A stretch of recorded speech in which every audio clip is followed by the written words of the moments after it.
and welcome to another exciting episode of Way of the Brush. With me, your host, Kris, a.k.a. The Name Butcher, a.k.a. Hey You, Get Off My Lawn, a.k.a. Kris, You're Being Creepy Again.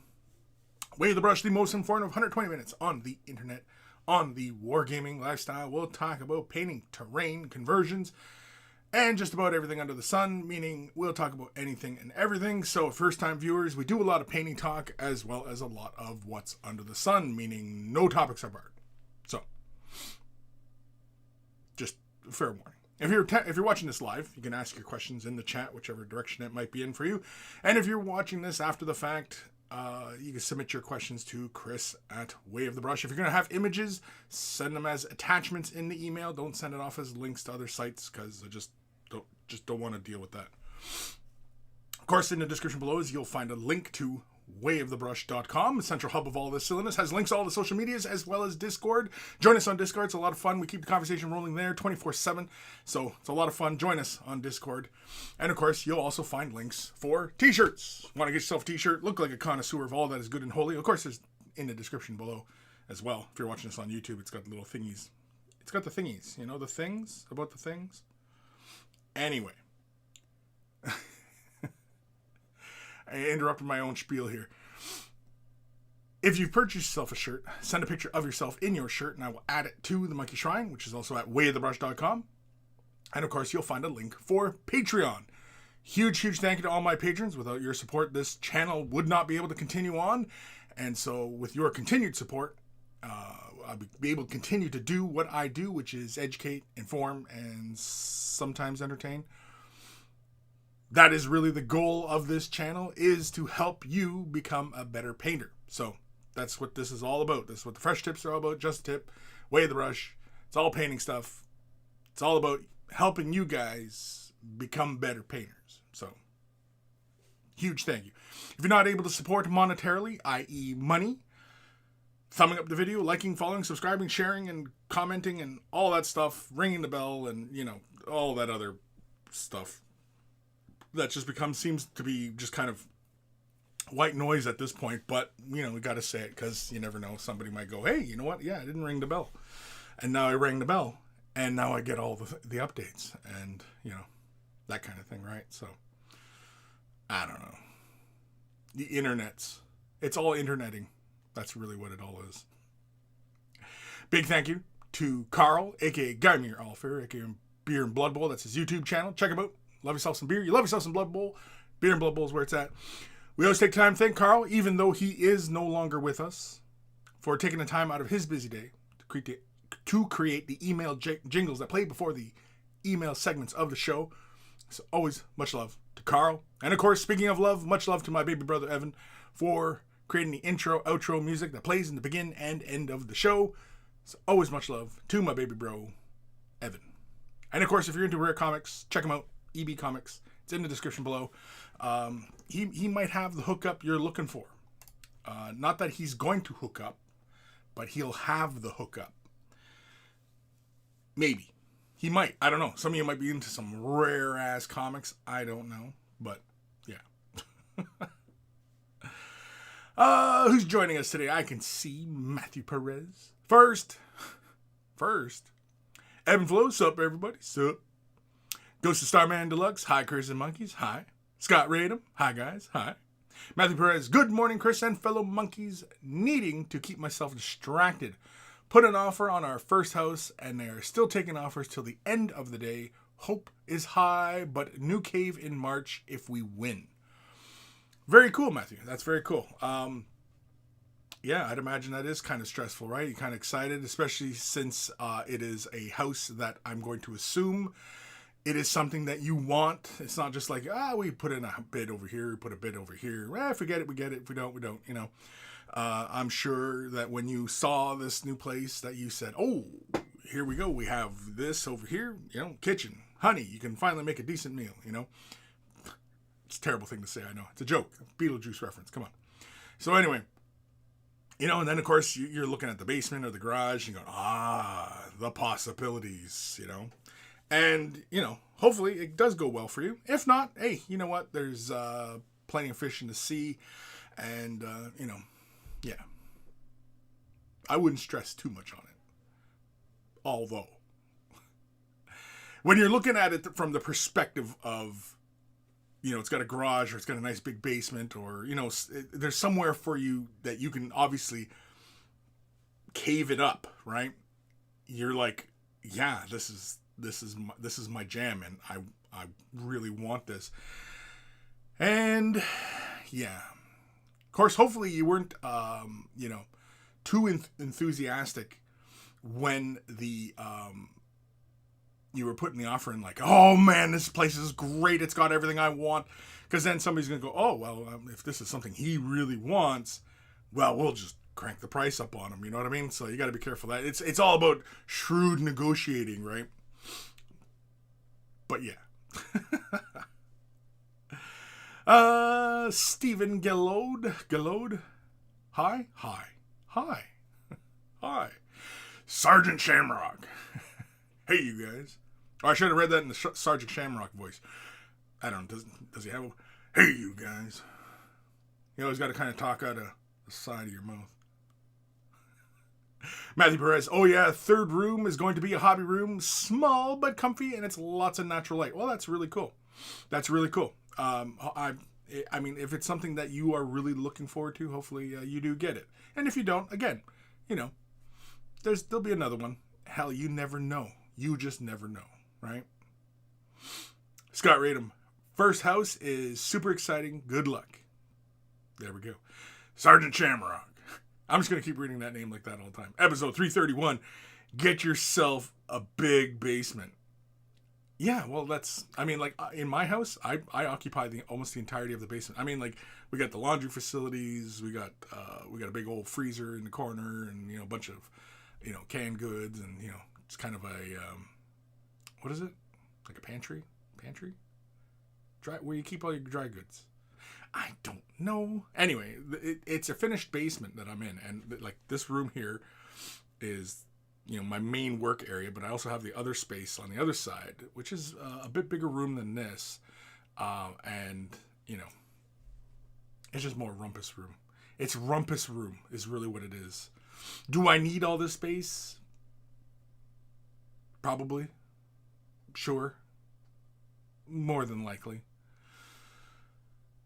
Would I love to be out of my house? Yes, definitely. I would definitely love to, find office space. And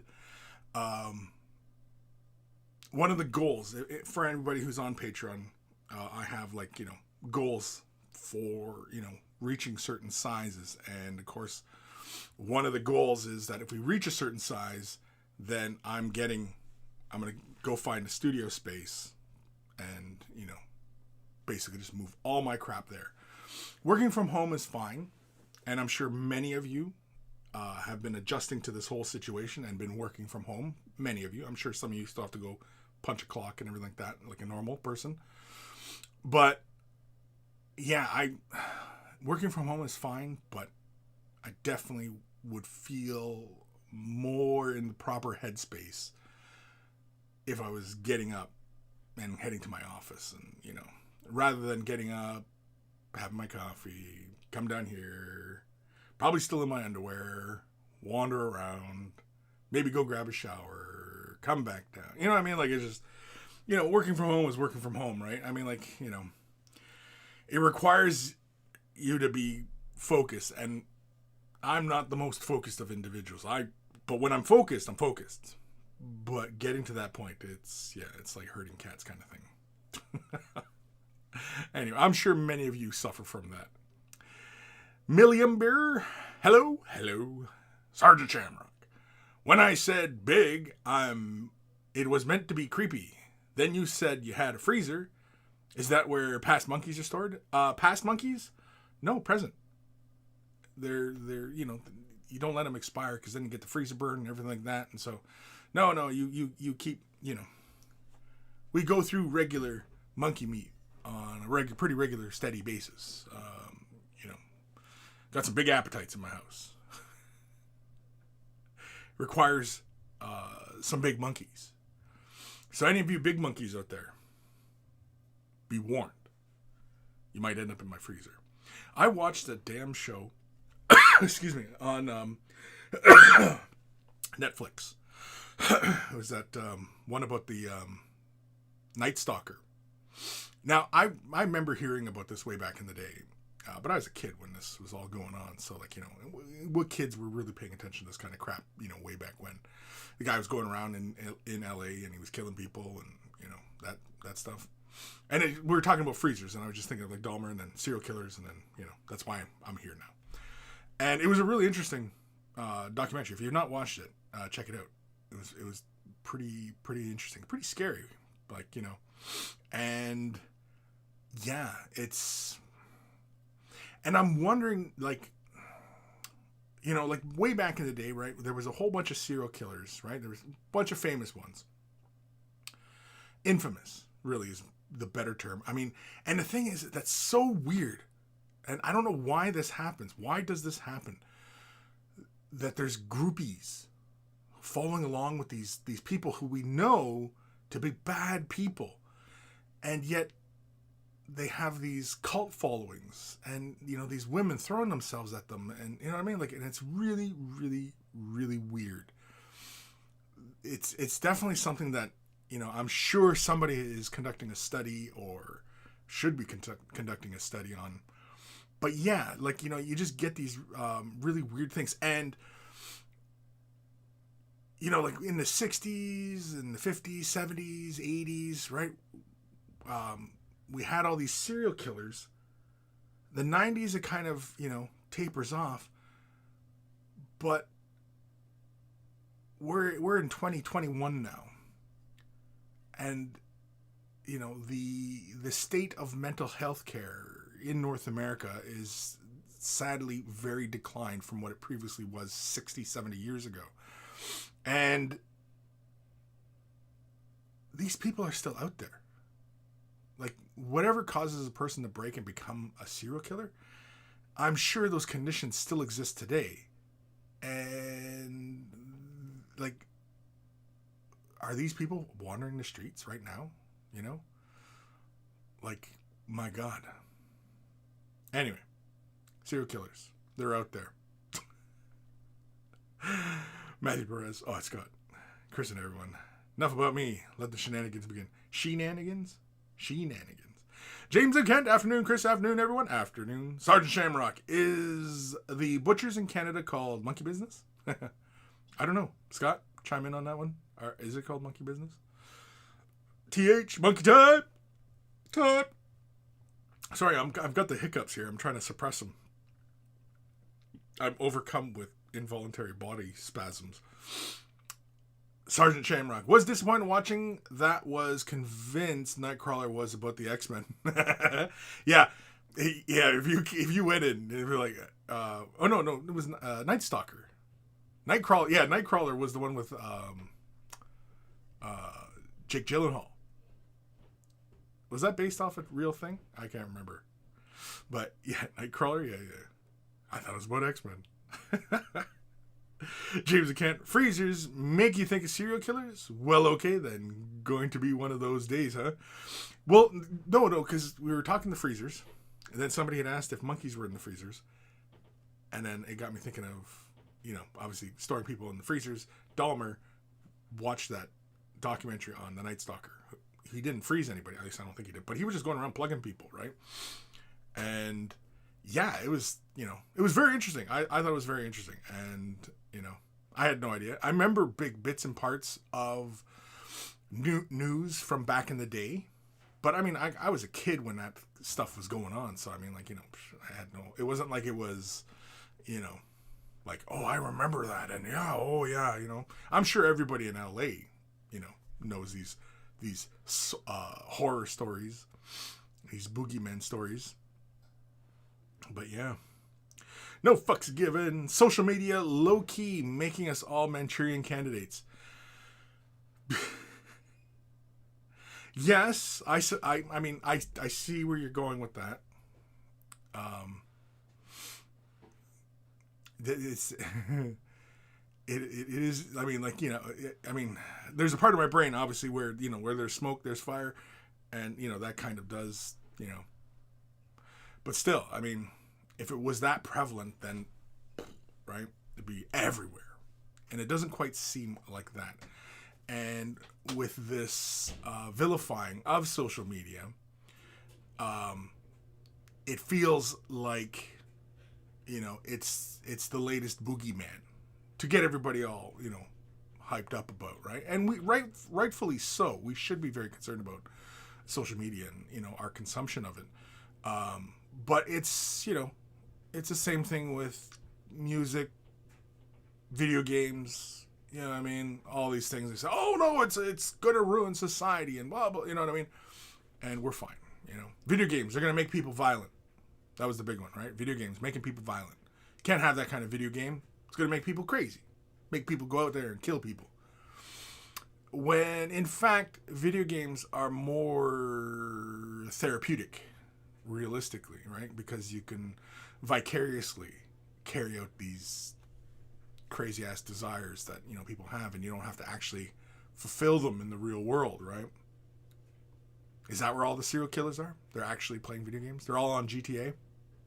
Wouldn't shock me. Motherfuckers on there crazy as balls. Anyway. Matthew Perez, Ted Bundy freaking proposed on the stand and she said yes. Some of these killers were just charming as hell. I'm sure they're out there just waiting to make their move. Are they waiting to make their move, or are they making their moves? We're just not seeing it.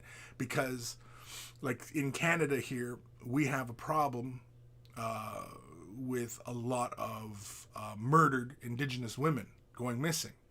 Going missing, but we're assuming they're murdered. And it's the kind of shit that we'd see from serial killers. Now, again, smoke where there's fire, you got to wonder, right? Because there's a lot of people. Now, and human trafficking is also a huge concern as well. Are they just simply getting trafficked out? Not simply, but you know what I mean? Like, are they trafficked out? Are they murdered? They're finding them in ditches. You know what I mean? Like, man, who knows? But it needs to be investigated. It needs to be investigated. TH, all week I've been working like a crazy person on a job application for something I really want. Sent it yesterday. I'm so tired but happy. Now I'm going to smoke a jazz cigar and listen to Kris. Yay. What's a jazz cigar?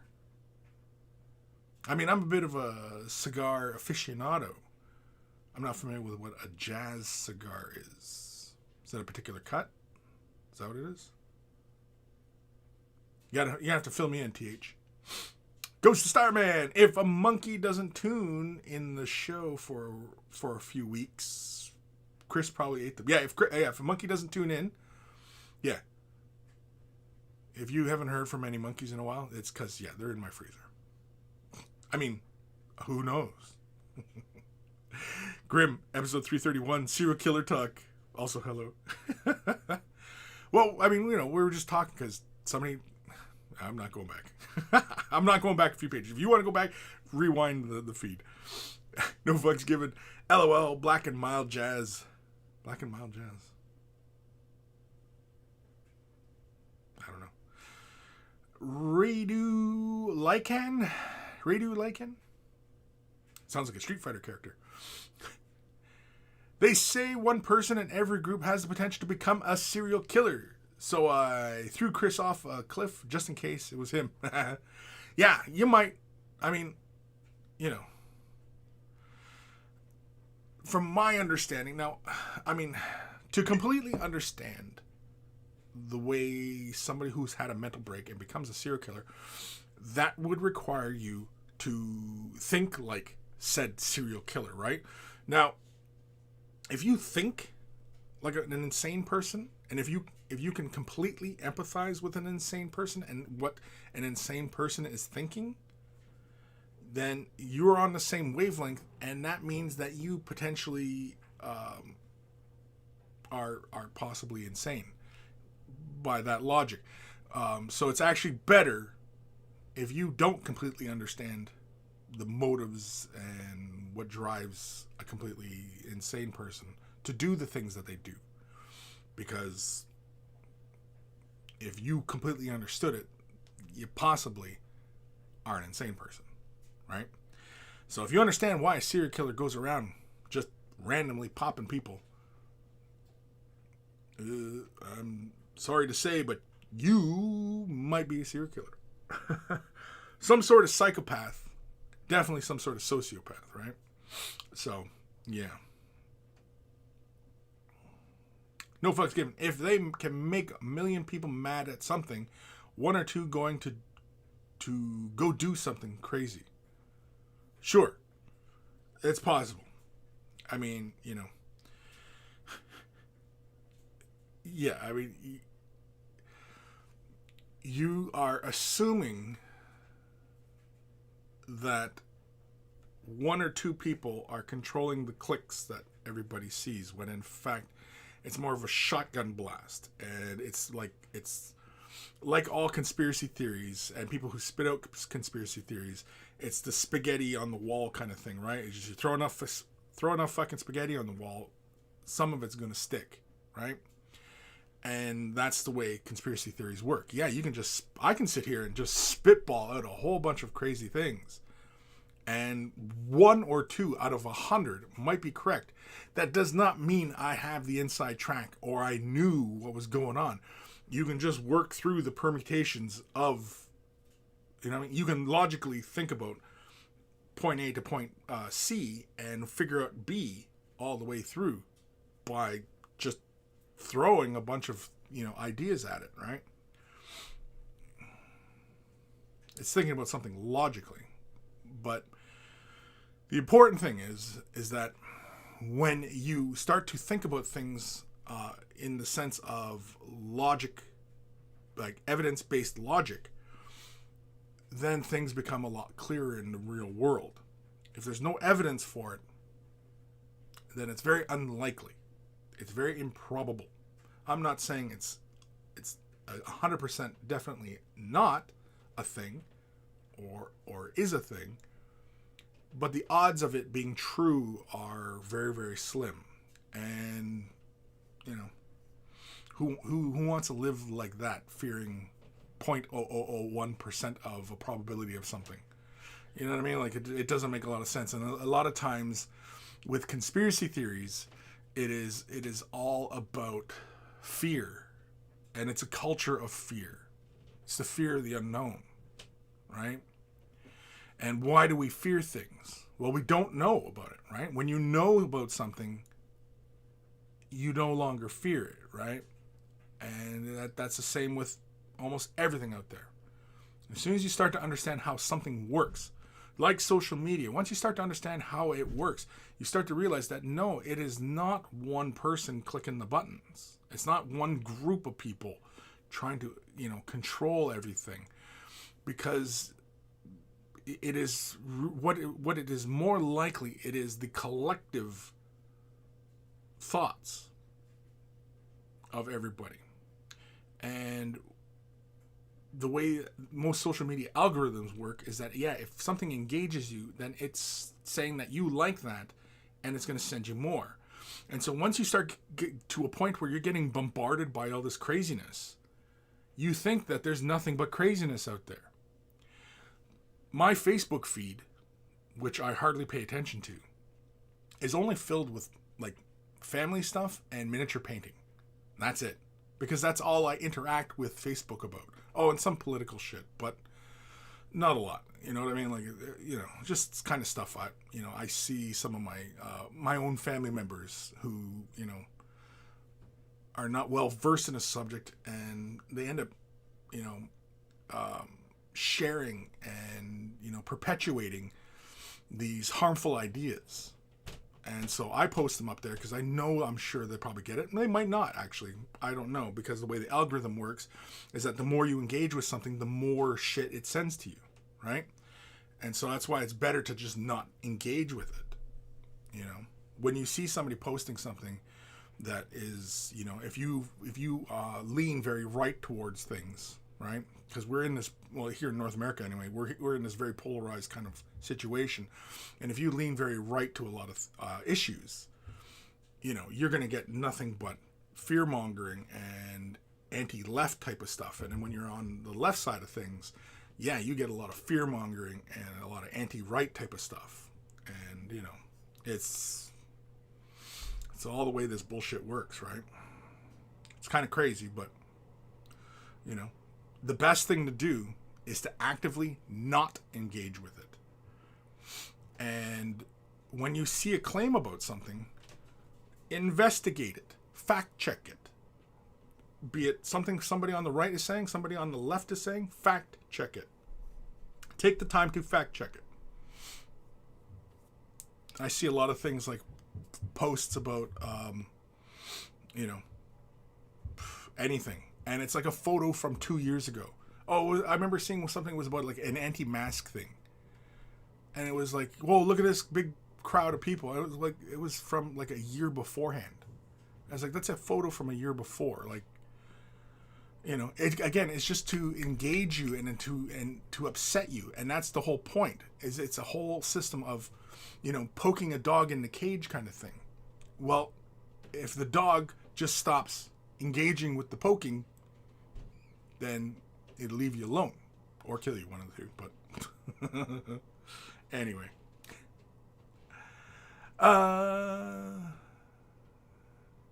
No fucks given. If they can make 1 million people mad at something, one or two... Oh, no. Yeah, we were doing that one. James Kent, I always ask, what video games caused Jack the Ripper to kill? Usually ends that argument. Yeah, what video games made Jack the Ripper kill? Yeah, exactly. I mean, you know, people have mental breaks. You know, some people born with a certain, you know, concoction in their brain, and if the certain conditions come up, it creates that individual who has that break, and you know what I mean? Like, now I'm sure there's warning signs for this kind of shit, but you know, again, I mean, like, we don't concentrate that heavily on mental health, which is why, you know, we have people having these breaks and shooting up a place. You know what I mean? Like, doing crazy crap, believing crazy crap. TH, The Beggar's Opera from 1728 was GTA 5 of its time, surely corrupting the youth. Surely. Goes to Starman Deluxe. Going to start painting C-3PO today. Thinking of doing him gold with a red arm like in the sequels.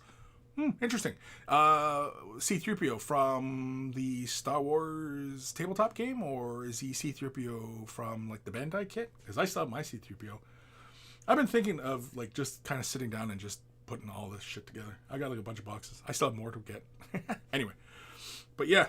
Which PCPO is it? TH. Oh, a jazz cigar is not a cigar at all. It's an old-timey slang in Denmark because the jazz musicians brought weed to us in the 50s. Ah. Oh, okay. So you're going to smoke some weed. Oh, okay. We'll just say that. You're just going to smoke a bowl and call it a day. I hear you. I hear you. I was just thinking, maybe. No, I couldn't do this show high. I don't think I could. I think we would go off in some really, really weird places. I'd probably say something that would probably get me in trouble. Probably. I would probably say something. Who knows? It'd probably be something... Who knows? Matthew Perez, the day Grim, Ghost, and Evan Belleau go missing, we need to band together to rescue them from Kris's basement. Evan Belleau, avenge me. Lord Krabby, there he is. What did I just walk into? Yeah, the rich have awful delights, and completely agree with you on the investigation part. On the note, basing Death Guard. Cool, basing your Death Guard. Awesome stuff. It's good to hear some people are actually working on stuff rather than just, you know, going down crazy-ass rabbit holes as we tend to do sometimes. No fucks given. That's what I'm saying. They bombard social media and news with intensified rhetoric. Then by the numbers, there is going to be people that are going to hit a breaking point. Seen it in Seattle and Portland. Sure. That's why the Dems so scared. They building a wall around the Capitol stationing troops permanently. The game they play has turned on them. Yeah, you're reading a little too much into things, I think. Yeah. Again, I mean, a lot of times, like, if like whatever side of the aisle you sit, whatever you engage with, even Google, right? Google, Facebook, Instagrams, Twitters, it all keeps pushing this stuff towards you, whatever you're engaging with, which is kind of dangerous because realistically, I mean, I'm sure it's probably counterpointed by maybe some people in your contacts list who don't see things the same way as you, right? If you're on one side, hopefully you have friends on the other side, and hopefully you pay more attention to your friends on the other side who are posing the counter argument to what you're saying. Because if you only pay attention to what people who are saying the exact same thing as you, right? See, words I used to live by, I still live by, is if you and I are always in total agreement, one of us is unnecessary. If you and I are in total agreement all the time, one of us is unnecessary. Which means that, yeah, somebody's opinion, even though it might upset you and, inflame you, that's not a bad thing. And of course, people keep talking about, well, we gotta have a discussion about this. We got, you know what I mean? Why can't we sit down and have a discussion about this? Well, as soon as somebody poses something that is contrary to what you currently hold to be true, you know what I mean? Like, on either side, right? It happens on both sides. It's the exact same game you both are caught in. You're both caught in the same trap. You're in a little bubble, and you're constantly being fed this information, which spurs you on to engage more. But like I said, once you adopt an evidence-based logic, then a lot of this stuff goes away. So fact-checking. Start fact-checking. When you see even things you think that you agree with or you think are true, fact-check it. If somebody says the opposite of what you say, and it's kind of inflammatory, fact-check it. There's no harm. It takes a little bit more work, but are you not concerned about the very fundamental truth? Like, because if you're not and you just want to perpetuate things, that sounds like a crazy person. And, yeah. Again, once I started adopting an evidence-based logic mindset, I fell out of a lot of conspiracy theory type of circles because there's no evidence for it. So if there's no evidence for it, then why should I concern myself with it? It's just the ramblings of a crazy person. And I don't understand how that person can think that something is true or real other than being a delusion. It's delusionary to believe in things that aren't real. That's a delusion. So if you want to continue to be delusional about things, feel free. But in my house, I don't tolerate that. I want facts. I want numbers. I want real proof. I'll even accept sometimes anecdotal. But otherwise, not interested. And I found I'm much happier once I adopted that mindset. Many, many years ago, I adopted that.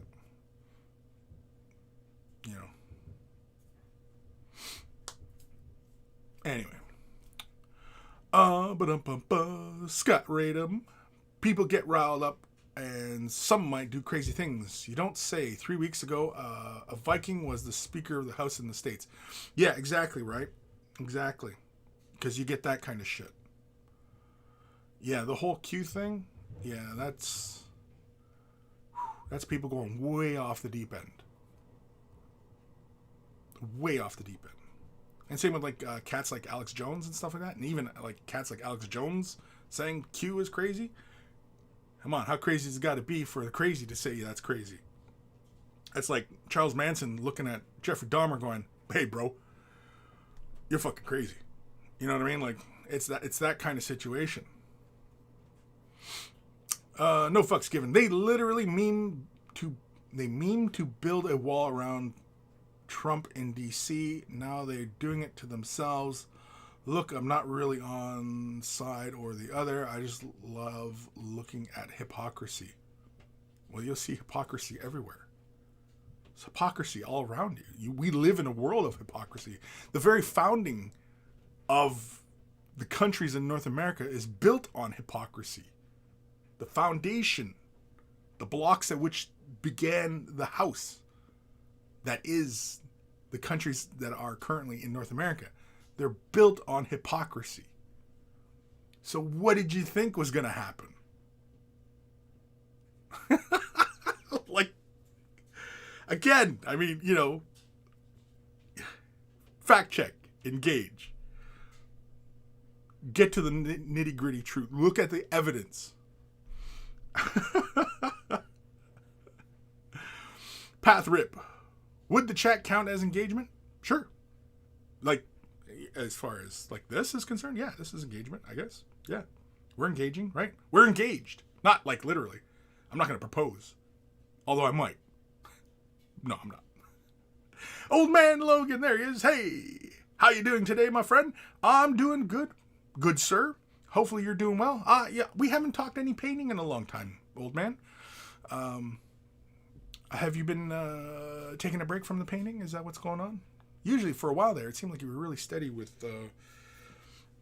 painting and clients and things like that. So, yeah, I'm concerned. I'm hoping that you are getting some painting done.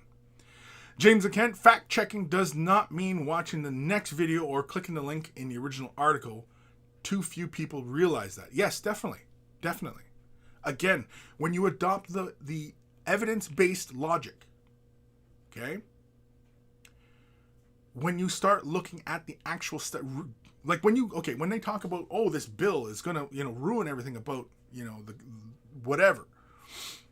Well, look at the bill. Read the bill. What does the bill say? Right? What does that law say? Look at that. Most laws can be interpreted a few ways, but you know what I mean? Like, look at what they're saying. Right? And also, when it's kind of hard, and of course, people, it's all speculative a lot of the times. And I mean, that's all it is speculative. Right? It's opinion. Right? Like, everybody's got an opinion, man. Doesn't mean they're right. Goes to Starman Deluxe. Just the Legion 3PO. Shiny boy. Oh, okay. Oh, from Star Wars Legion? Gotcha. Okay. Cool. Yeah, send pics. Chaplain 1112. Quick question. Do you think Ardcoat Technical, then a transfer, on a Space Marine shoulder, would look better than under the Ardcoat? Okay, well, I've done a few videos. Whichever direction might be over here. Yeah, it's over here. I'll post a link here for transfers. I didn't recently. It was about a year ago. I think I did a video on transfers. But I've shown transfers many, many times. Recently with Aeronautica and stuff like that, I think. But anyway, with transfers, it is always best to lay down a gloss protective layer. So Ardcoat, if you're doing Space Marines. Do a little, not a heavy layer, just an even coat, possibly just one layer. It doesn't have to be perfectly smooth, as gloss typically will finish very, very smooth anyway, but just even coat, doesn't have to be heavy. Put your transfer down, you know what I mean? And then, of course, if you want to do any kind of weathering on the transfer, that now is the time.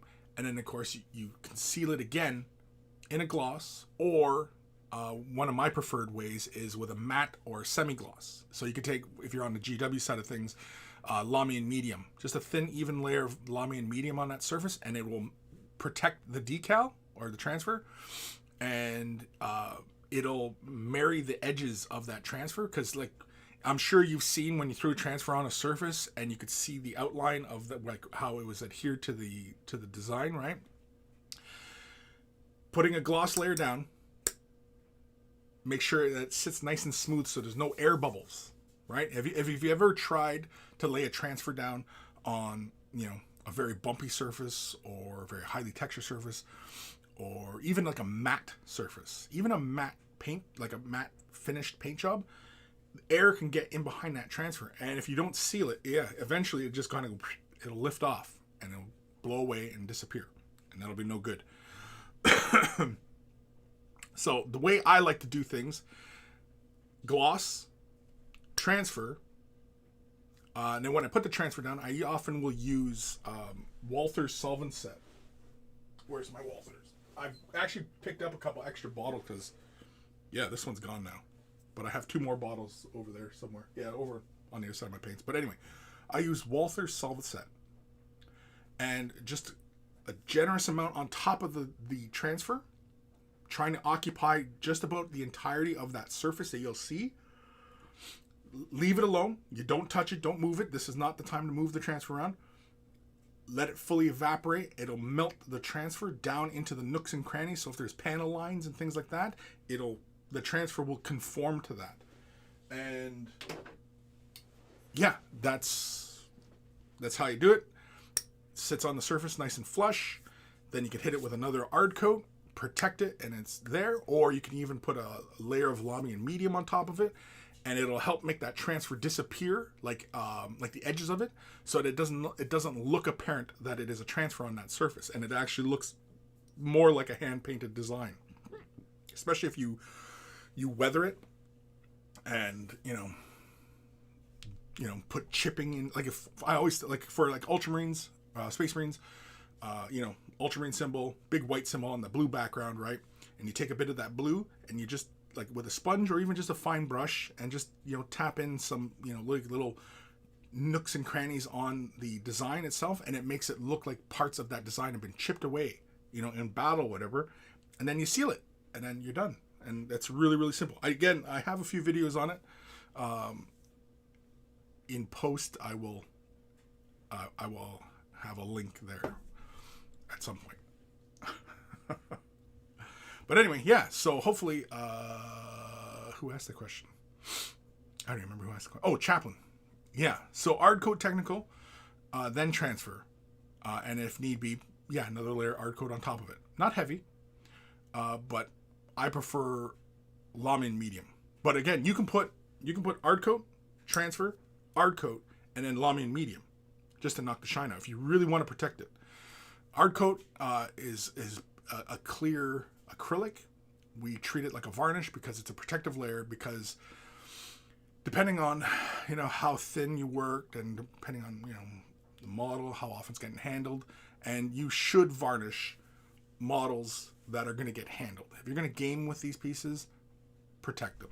Especially if you're going to spend a bit of time making a nice paint job on them, doing some effects, throwing some transfers on them, that kind of stuff, you should varnish just to protect them if they're game pieces. So hopefully, Chaplin, that helps and that answers your question. Radu Lycan, I'm working on a conversion with my nephew, retheming a Master of Possession into a Thousand Sun Sorcerer. Oh, cool. Send pics. Matthew Perez, if you send pics, though, send them as attachments in the email. Don't send it off as links to other sites. Matthew Perez, working on some Deathwatch Outriders I built at work a couple of weeks ago. Just the base coats have base coats, but the progress needs to be made. Cool. James Kent, episode 331. One of us is unnecessary. Exactly. If you and I are in total agreement all the time about everything, one of us is unnecessary. Exactly. But that's the kind of the world we live in. When you're engaging with anything on the internet, because Google's guilty of it, Facebook, everybody, because it's all about pumping more things at you that you engage with or you like, so they can sell it to you. Right? A lot of times, people go on about, Facebook and all these things like, well, no, I these things shouldn't be like this. And you know what I mean? Like, first of all, you're not the customer of Facebook. Because Facebook is a business, you're not the customer of Facebook. You're the commodity. Simple as that. And realistically, if you want to think about it or visualize what it's like, you are essentially, everybody really, we're cattle in those big fucking warehouses where there's just rows and rows of cattle in there, all in their individual cages. And Facebook is that little hay baler thing, just chucking out enough hay at you to keep you alive. And that's it. It goes around and just keeps feeding you shit.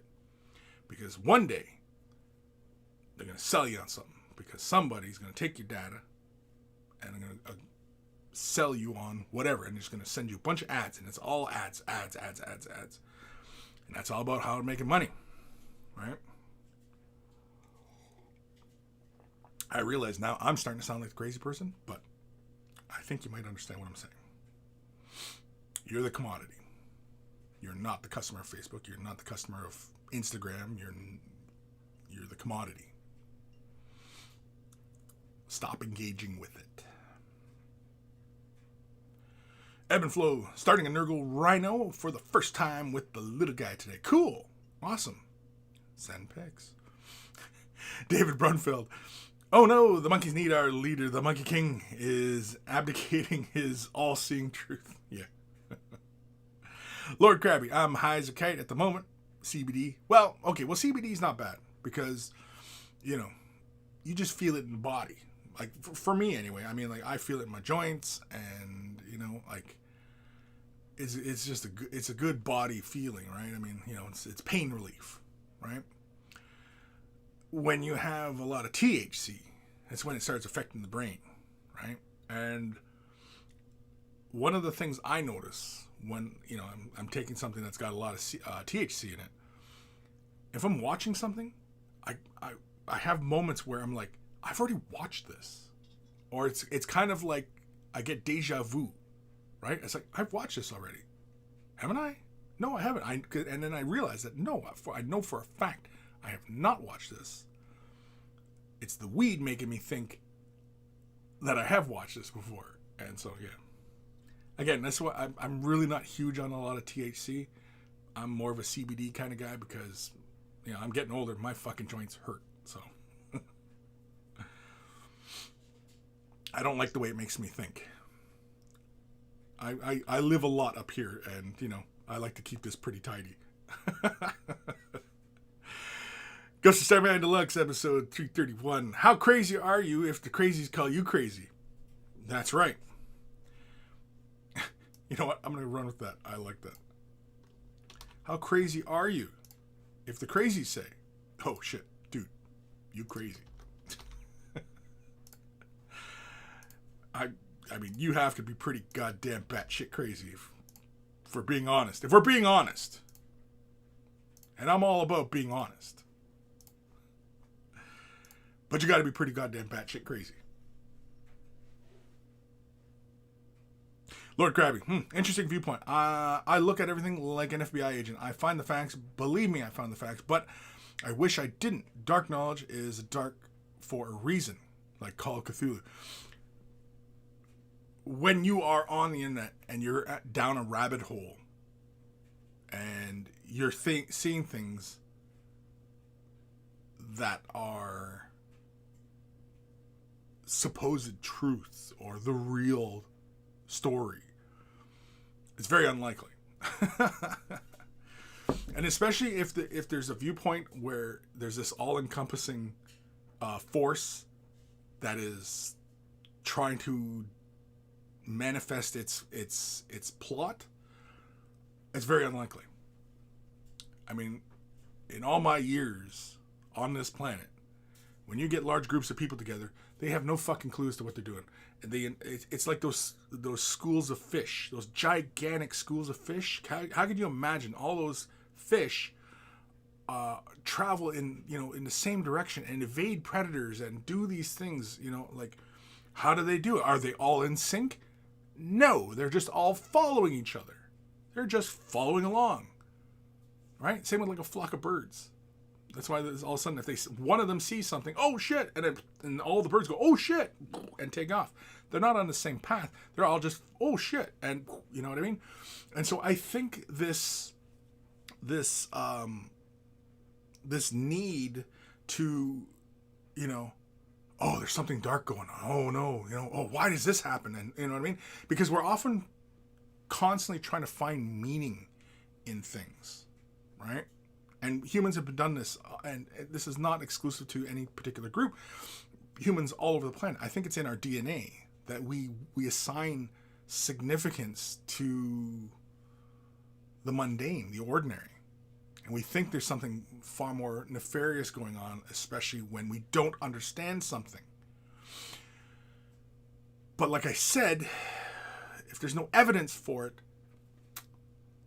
then there's no reason really to worry about it. Then, you know what I mean? And the people who are constantly repeating these things, well, what is their end goal? Are they honestly fighting for truth? Or are they perpetuating something because of their end goals? And you would always have to assume that somebody, especially in politics, they're only ever interested in their own self-interests. Right? So, yeah. If there's no evidence for it, right? And yeah, going down a rabbit hole and doing a bunch of web searches on, yeah. I mean, like, you know, we can find articles and supposed proof of just about anything we can think of on the internet. I'm sure somebody's written some sort of blog post about some crazy ass thing that we can just think of, and I'm sure we could head down that. You know what I mean? It's, again, because even people who are mentally unhinged have access to the internet, and they can spread that craziness around. I always got to be mindful of that. Disflux. I'm not crazy. You're crazy. Matthew Perez, episode 331. The unnecessary monkey ends up in the freeze. If the monkey's unnecessary, they're going in the freezer. Lord Krabby, which I found my faith again because I need to balance myself out. Sometimes it's best not to know, but I'm always performed. Look up Mothers of Darkness. It's a very real thing, and it's terrifying. Okay, well, all right. Yeah. I mean, I know Lord Krabby. Again, though, when I'm talking like evidence, like real evidence, not some blog post about some guy who goes, "Oh, I heard this story about this," or "Oh, this is some redacted document from, you know, the 1950s." And I mean, like, where was that document found? Where is it? Right? Because if it's an official government document, then it's got stamps all through it, and where it belongs. It's archived. Oh, it's destroyed. Oh, how convenient. You know what I mean? Like, it's, again, yeah.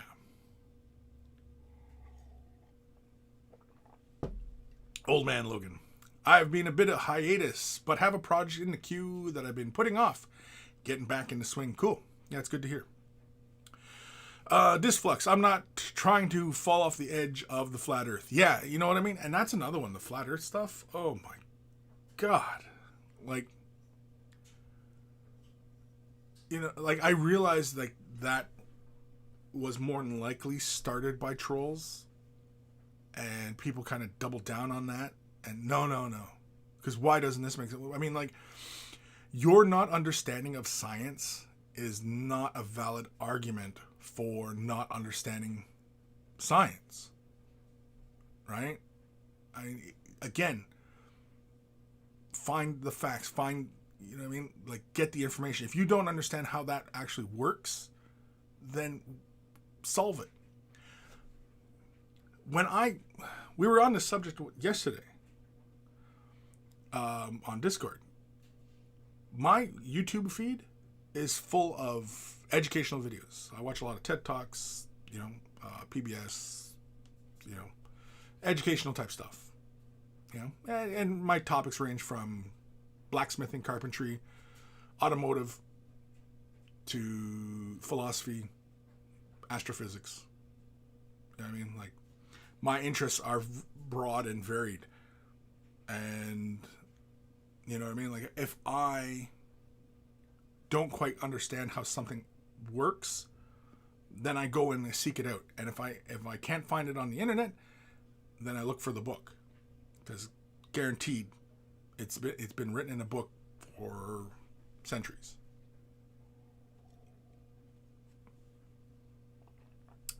Sir Peanut Butter. Morning, Kris and Peeps. Morning, Sir Peanut Butter. Lord Krabby.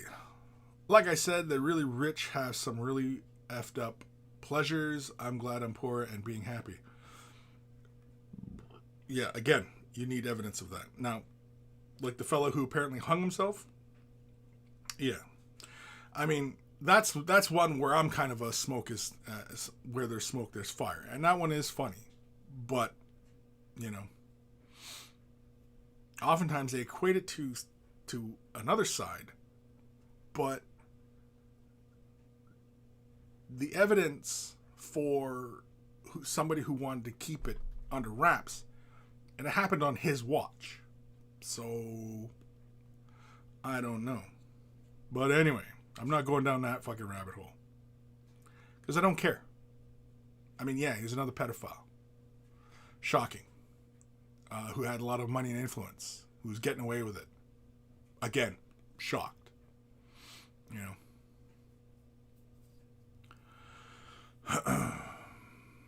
Ghost of Starman. Gonna head out, get dinner while my base coat's dry. Hopefully be back before the end of the show. Awesome. Stay safe. Chaplain. Epic. Thank you so much for the advice. Knees to the Brushmaster. Well, thanks for the question, and feel free to stop by and ask questions. I welcome any and all questions. I do not believe in stupid questions. For the most part. But I will more than happily answer questions. White Wolf 14 sent some pics of my new Necromunda gang. Me and my friends start gangs ready when lockdown lowers. Cool. Awesome. You sent pics? Cool. Let me see. Let me make sure. Oh, I do see an email. Oh. Handle is across 1897. Necromunda. I'm going to assume that's you. Oh, cool. Yeah, we'll get to those. We'll get to what time we at here. Holy cramoles, it's already been gum flapping for an hour? For reals? Can't be real. It can't be real. Can't be. But it is.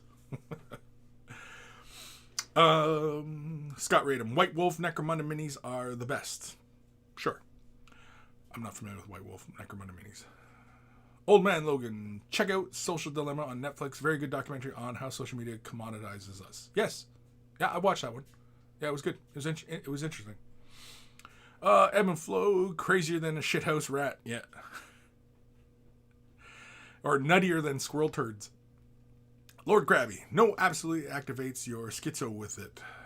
THC, and yes, THC good once in a while, but yeah, CBD being a blessing. Plus wine. Sure. Yeah. I mean, personally, yeah, I agree. CBD, I prefer CBD heavy stuff rather than THC. THC, yeah, again, I don't like where it sends my brain. And yeah.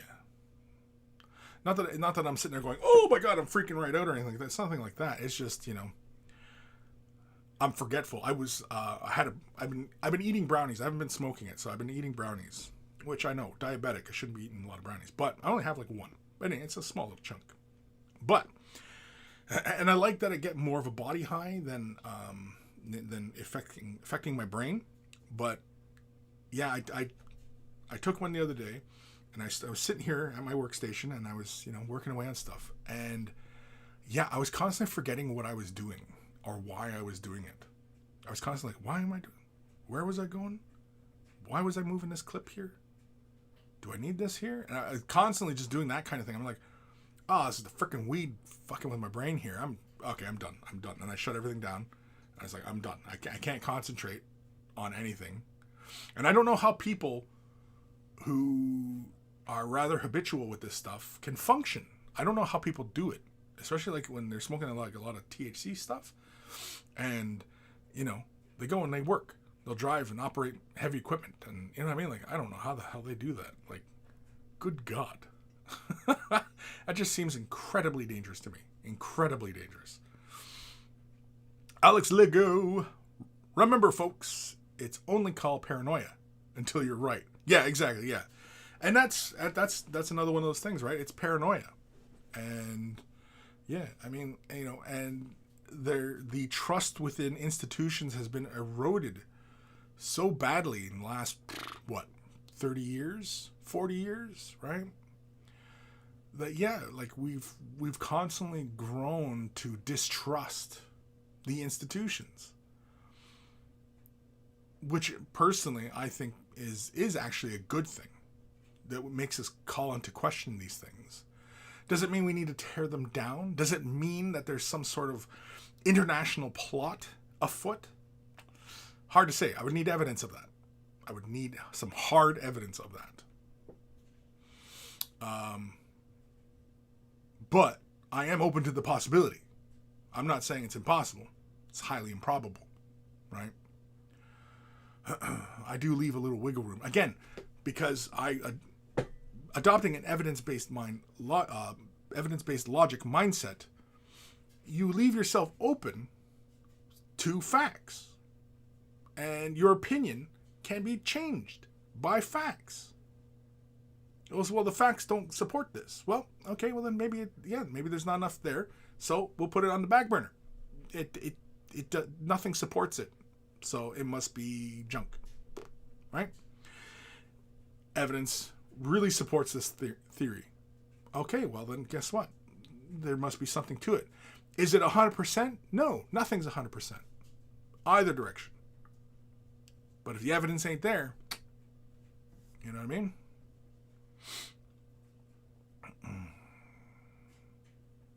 David Vaughn, online craziness can spread like an STD. Definitely. The more and more connected we all become, the more and more it feels like, this is going to sound really nerdy, but it feels more like becoming a collective, like in Star Trek, right? Where everybody pretty much is thinking the same thing. And when you're thinking the same thing as the person next to you, and they're thinking this, and 100 people in either direction of you is thinking all the same thing, that to me does not mean you're free. You're not free.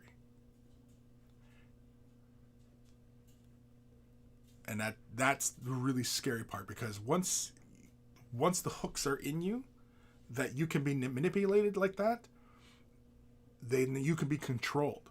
So when the social media is constantly poking you with these things, you are in fact being controlled. It's like a horse bit, right? You know that little bit that goes in a horse's mouth? That's what it is. It's a horse bit. It goes in your mouth. It goes in a horse's mouth. Why do we do that? Well, because when you steer a horse, you pull this side, that pulls that bit and makes the horse turn. That's how that works. Social media is like that. When you're being poked and prodded, you're being told which way to go on certain issues. You should be mad about this. Oh, these guys are doing this. You should be mad. It's a horse bit in your mouth, and they're steering you. And everybody who thinks along the similar path as you, you are all being sent marching orders. You're not free. You're not free.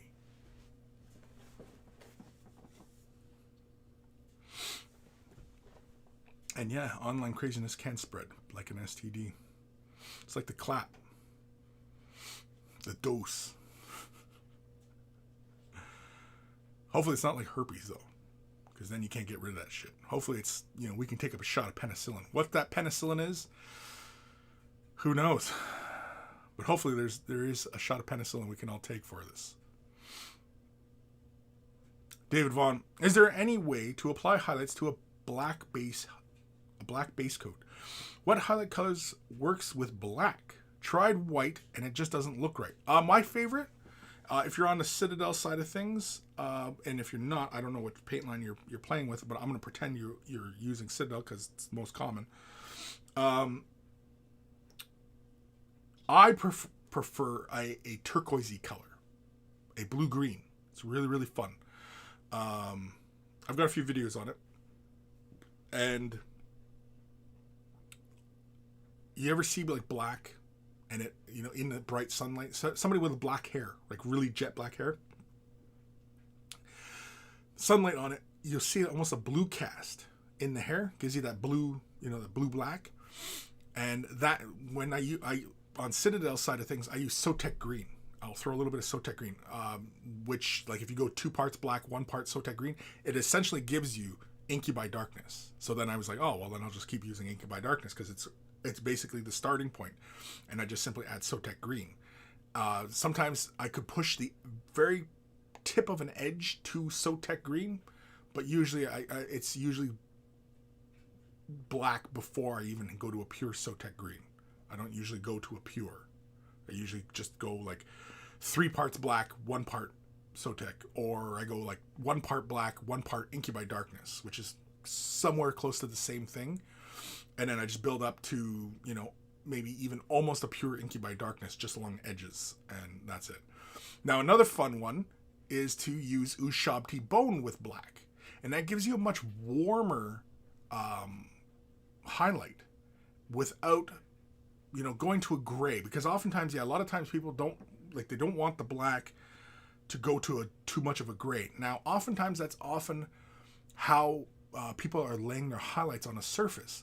When doing black armor, you should allow a nice smooth base coat to provide most of the color, and that's oftentimes why, like Games Workshop, they'll often demonstrate all these paint jobs. They often will just edge highlight things to preserve the main quality of, you know, the color being displayed.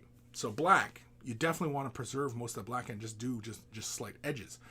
You can build up black to like almost the Sotek green type color, like a turquoise color, and, you know, yeah, you can build it up. I mean, like, I showed it on the Primaris Outriders, you know, and I pushed that color just below Incubi Darkness. I don't think I used a pure Incubi Darkness. I might have. I don't know.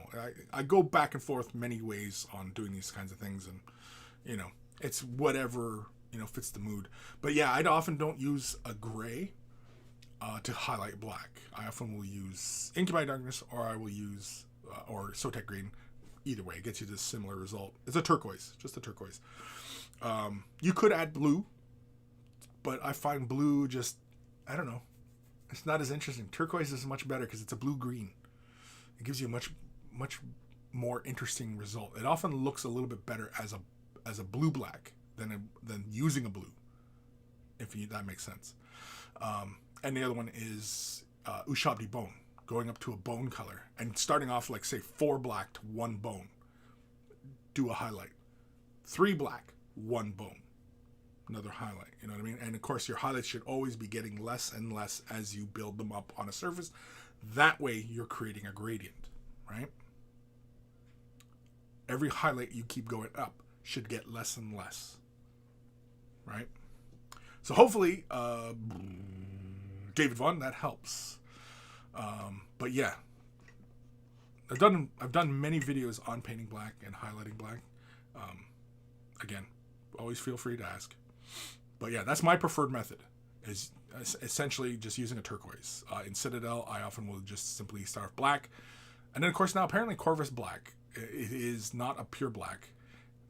It is kind of like a darker Incubi Darkness, which I thought is interesting. I haven't picked it up myself to see, so... but I know some of the other monkeys use it, and yeah, they said no, it's not black. It's like an off black. It's like Incubi Darkness but darker, which is pretty cool because then you can go black Incubi, Corvus Black, Incubi Darkness, and then maybe like Dark Reaper, just a little tidge of Dark Reaper, because Dark Reaper is a bit brighter. It's a bit like adding white to Incubi Darkness, and it gets you Dark Reaper. Anyway. So hopefully Dave Vaughn, that helps. Radu Lycan. It's like proof that the Bible is true is in the Bible, or there are lizard men in charge of the government. The proof is them letting global warming continue to make it more comfortable. Yeah, that's circular logic there, but yeah, it's it's craziness. It's crazy.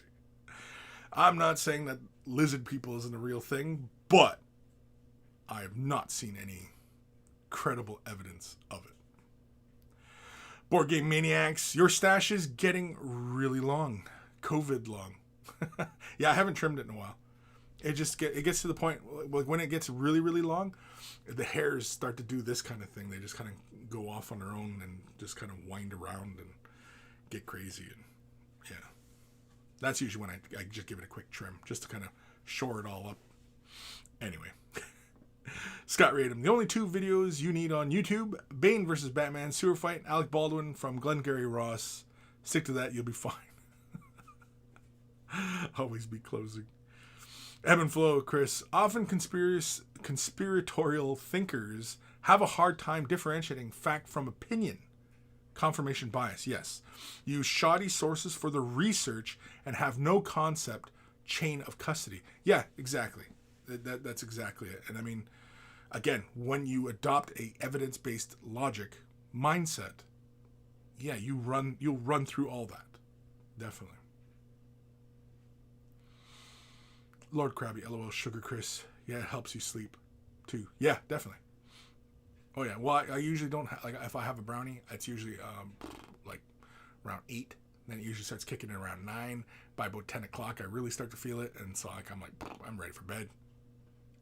So then I go to bed by 9, or 12. 9. I go back in time. Anyway, don't listen to me. For God's sakes, don't listen to me. Old Man Logan, I have found that when someone says they are woke, they are typically anything but on both sides. They are woke? Yeah, I don't understand the whole woke thing either. You know, I mean, if you are in the habit of treating everybody with respect and decency, the whole woke thing is unnecessary. If everybody just treats each other, I mean, you're free to think whatever you want about another person, by all means. Even if you go into some really racist, hateful type of shit, you're free to think that. But your actions, right? How you behave towards other people, that is of concern. And if everybody can just treat each other with a bit of fucking respect, that whole woke thing is unnecessary. Right? Just treat each other. Now, when we were kids, people my age, when we were kids, we were taught respect your elders. And that usually resulted in an ass whooping when you didn't. And to this day, I treat my elders with respect because I got an ass whooping. Right? Kids today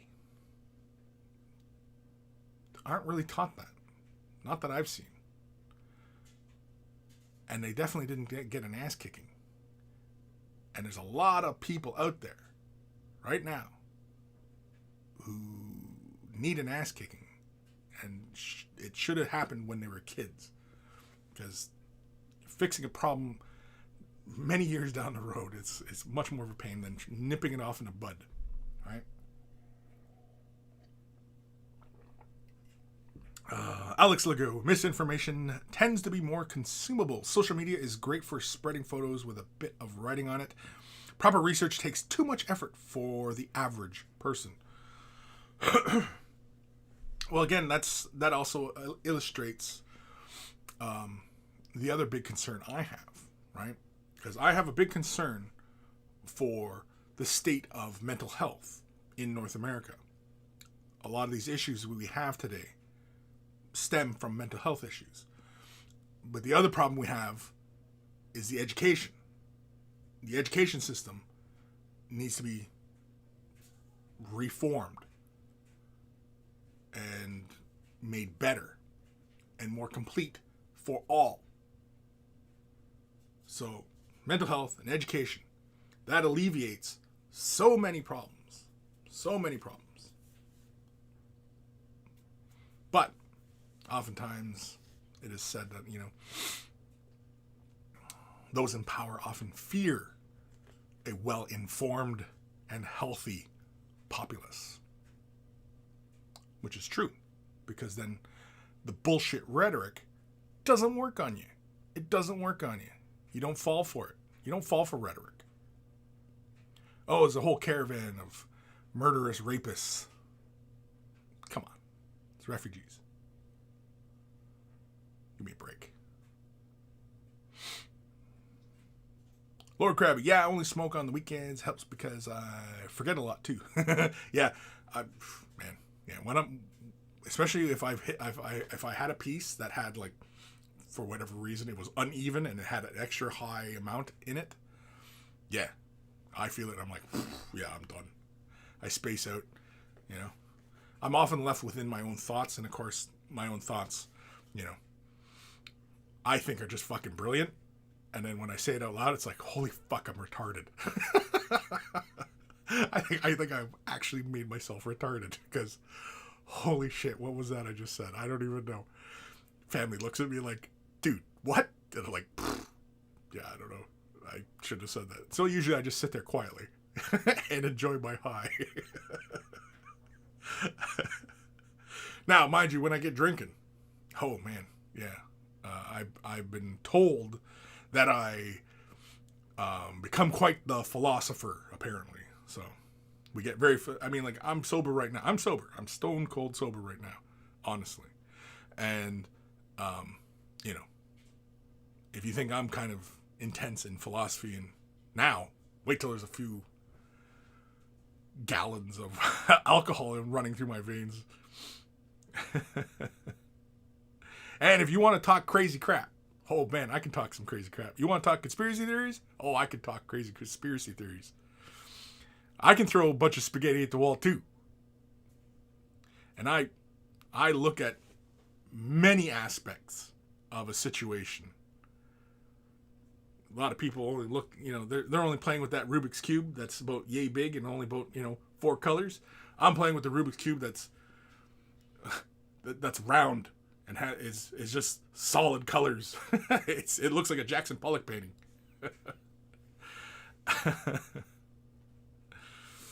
Anyway. Oh no. Reese Taylor. Sup, Kris? You're the man. How are things? I'm the man? Like the man? Like fight the power?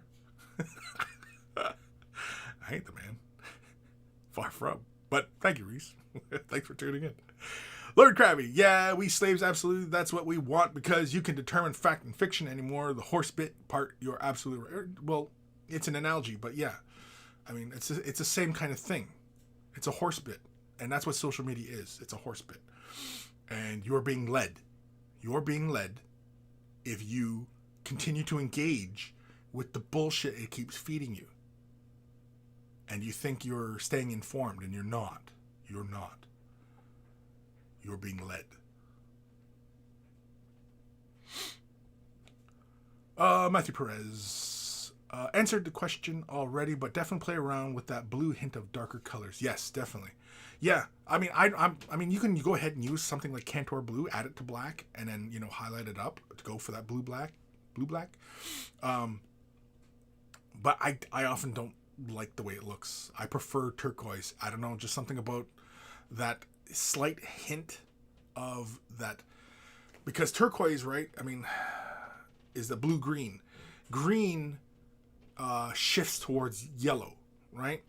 And so you're essentially adding the tiniest amount of yellow to black, which kind of has the quality of warming it.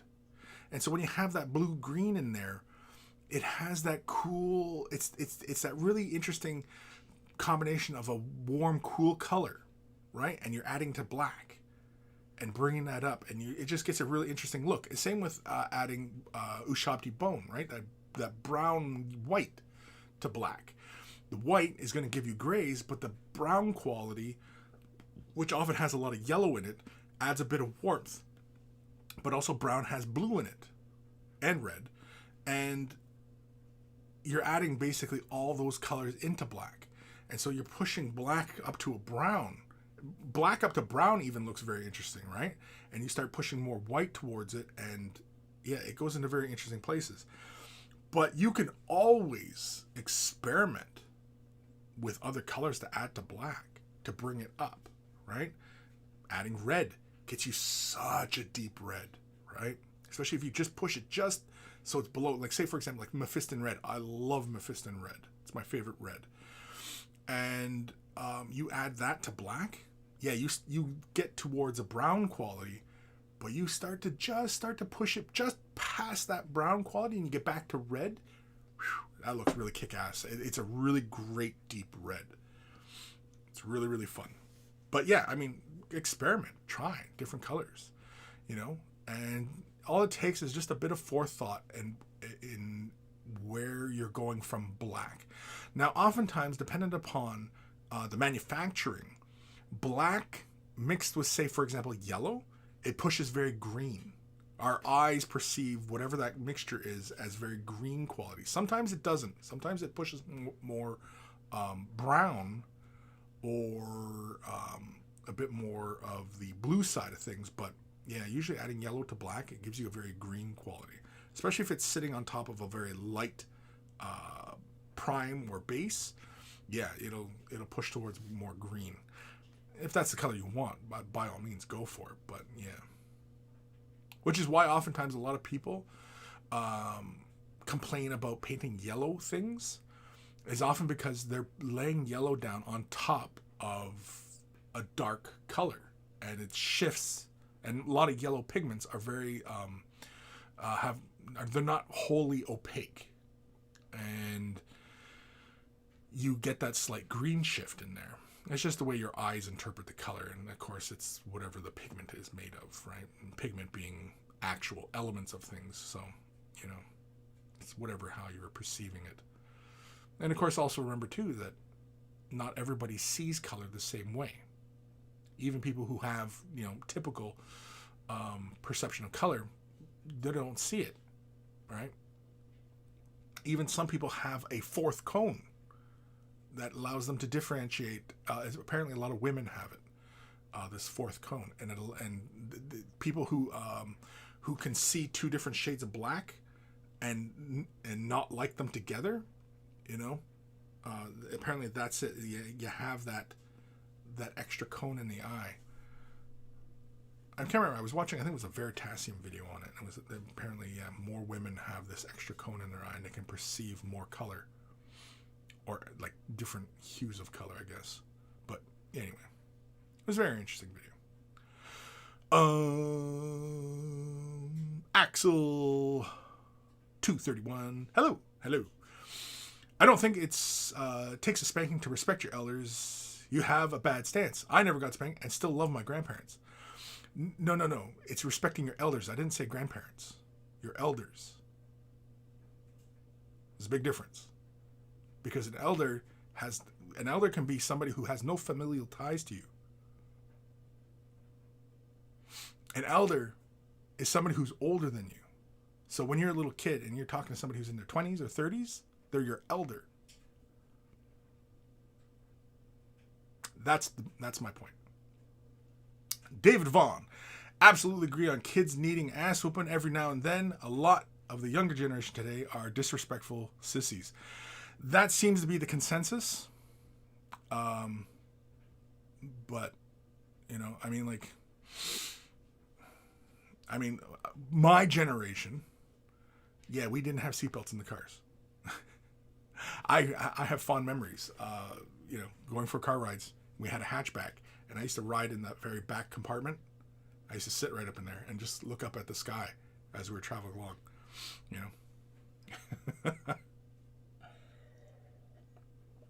We used to play with lawn darts. If you don't know what a lawn dart is, look up a lawn dart. It's absolutely not a toy. We used to play with it as a toy. We used to do a lot of dumb shit when we were kids. But anyway. Emerald Phoenix. Completely agree, Kris. I got plenty of ass whoopings as a kid. Now I work in a school, and it's incredibly obvious about which kids haven't had an ass whooping. Oh, no, definitely. It is kind of a hard one. like the anti-bullying, definitely it needs to be there to a certain degree, because it really is really about which way we want to push society, right? Because right now we are at a point here where everybody feels like they're entitled to, that their opinion is correct and that your values should be my values. That's incorrect. My values do not have to be like your values. I'm free to completely believe in and think whatever I wish. Now, if my actions impact you negatively, then yes, you have a legit beef with me. And I with you, if the case was reversed, right? If I don't negatively impact a person, then I should be able to live my life in relative peace, as I am more than happy to do with the person next to me. Leave them if it doesn't impact me. Now, for example, if somebody was beating on their old lady, well, then, that person needs help. Should you step in? More than likely, yeah. Because one person is inflicting their will on another person negatively, and it's having a negative impact.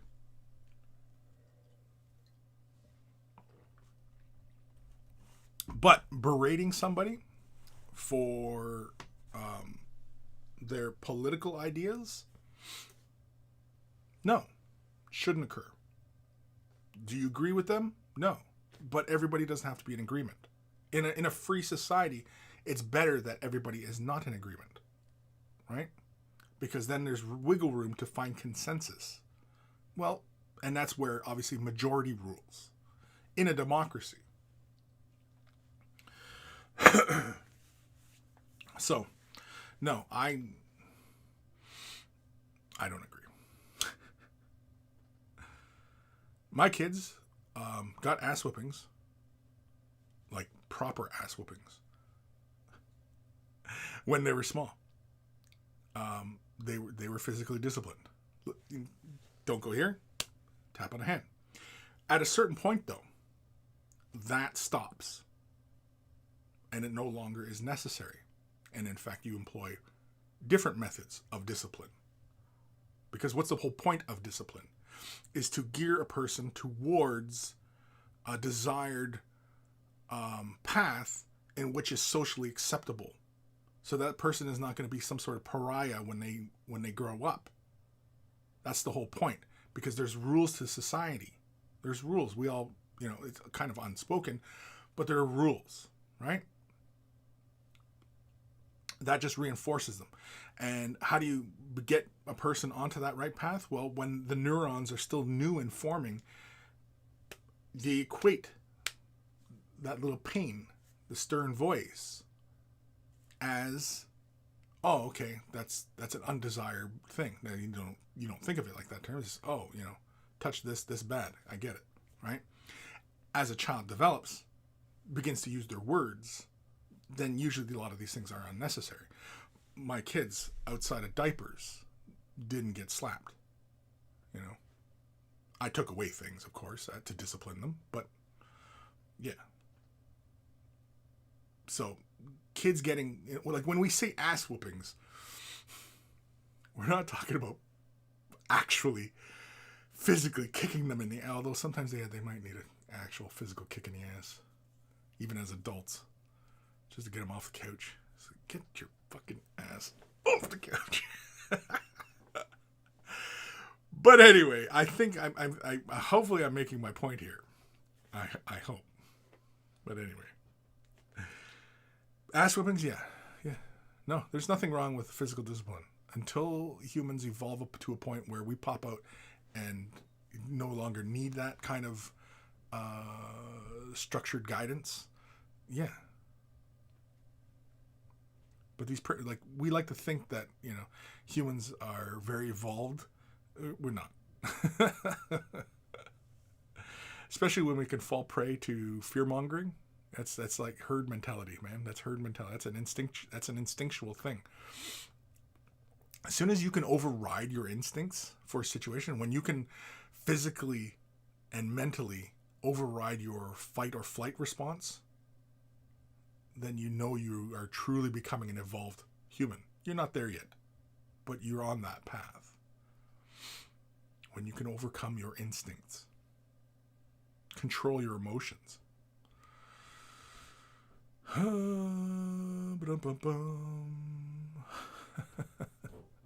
Axel. YouTube. 231 Swift. It's not fair, man. You only read YouTube chat. No, I don't. I read Twitch. I get them both. It's just I'm way behind on things. And it's not fair. Oh, no, it's not fair. Fire Drink 18. Spaghetti monsters are real. They are. They're definitely real. Night Warden Gaming. Sounds like we need a drunk Kris stream. Yeah, you don't want that. Yeah, exactly, Alex. Careful what you wish for. Exactly, man. Exactly. Fire Drake Teen. What's the next tutorial? I don't. Well, if you're a patron, I mean, there's 2 weeks of tutorials coming up. The next tutorial. What the hell is the next tutorial? Am I on the right window here? Yeah, I'm on the right window. I don't know. Oh, yeah. Next tutorial is because somebody had left a comment, and I always tell people, leave comments like what you'd like to see covered in Fresh Tips.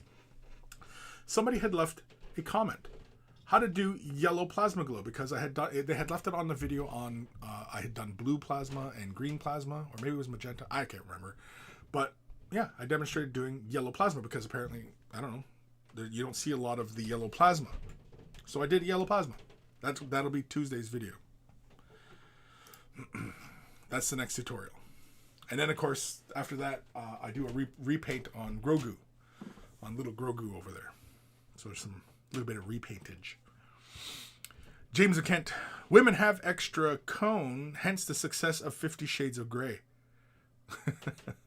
Right, because more women can perceive all 50 shades of it. Yeah.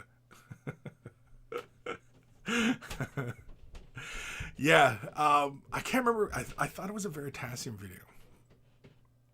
I like his videos. They're very fun.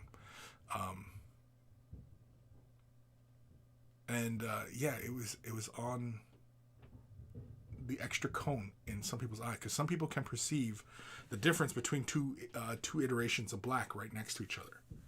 And yeah, like my daughter can. She must have it because my daughter can, but my wife can't.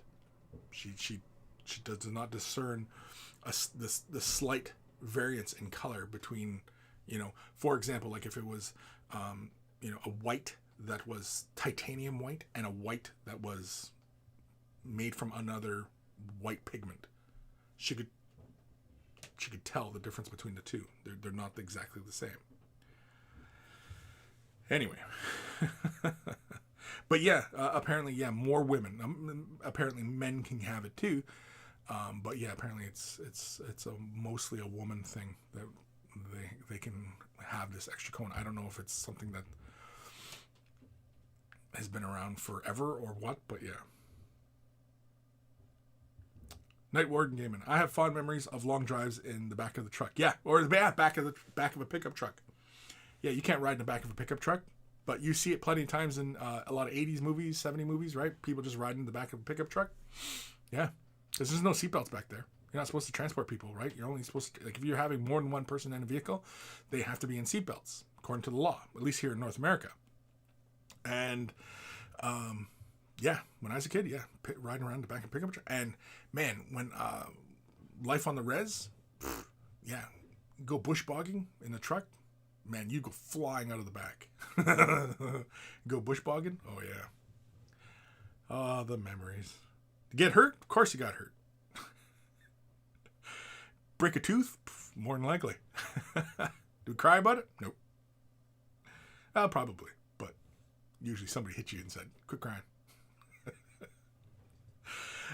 But you know what? It made us goddamn hard. Hard. Evan Belleau, Kris, hatchback. You mean the tail gunner seat? Yeah, the tail gunner. Yeah. Dark Commission. Women have 2 extra cones. Thank you, God. Oh. 2 extra cones. Fire Drake 18. Definitely like the sheer claw tutorial. Yellow plasma is something I didn't know I needed and will likely use as well. Yeah, I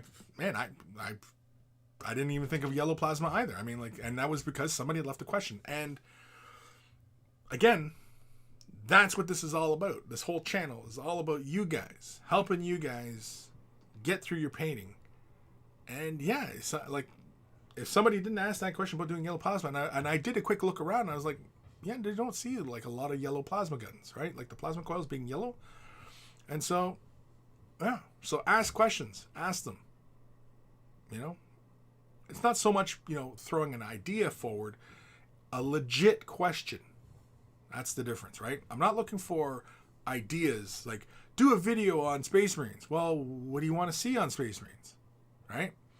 Whereas if you have a question, well, how do I get a nice clean, highlight on the edge of this or that? That I can answer, right? When it's really wide open, it's, well, what? And oftentimes, a lot of people throw ideas at me, and it's like, well, what do you want to see? Because I can answer it. I know I can answer your question. And that kind of confidence only comes from 30 plus years of experience doing this shit. So ask me your questions. Send me your huddled masses. The Gim, there he is. I tune in as Kris is talking about being hard. Oh yeah, hard, man, hard. Come on, Gim, we're the same age here. I know, actually, I think you're a bit older, aren't you? You're like a year older than me. Anyway, yeah, when we were kids, man, like, come on, no seatbelts. Like, no car seats, no baby car seats, right? There was no safety measures. You didn't child-proof. Oh, these things, child-proof caps, right? That wasn't a thing when we were kids. Did people die? Yeah. But that's, the harsh thing would be that's Darwinism, right? That's the harsh attitude. It's a little unfair. But honestly, nature's fair in that regard. It's the most fairest thing, Chaos. It's fair. James Kent, never thought of yellow plasma, but I'm stealing it for Death Guard. Yeah, why not, right? I mean, like, yeah, I didn't think of it either. And somebody said, yeah, well, you did a green plasma and you did a blue plasma, but what about yellow plasma? And I was like, yeah, what about yellow plasma? And so I did yellow plasma. That's Tuesday. So sneak peek for everybody. And of course, patrons have had access to that one for 2 weeks, 3 weeks now. Oh, I got to do a Patreon update too. So remind me later to do a Patreon update. Somebody's like, who, me? Remind me? Fuck you. Fire Drake 18. We had short fuses. Someone got shot with a BB gun, and we were all getting shot with a BB gun. Yeah, exactly. Yeah. Oh yeah, yeah. I've been shot by BB gun, pellet guns. Yeah.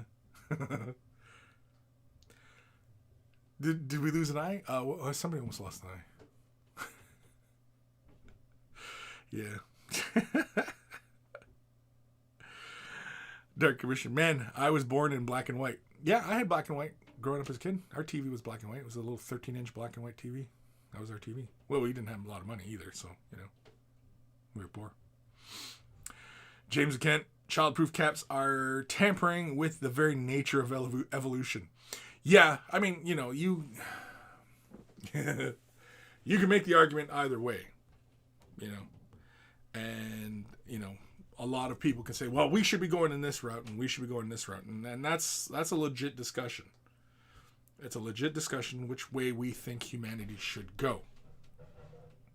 And a lot of people have their opinions.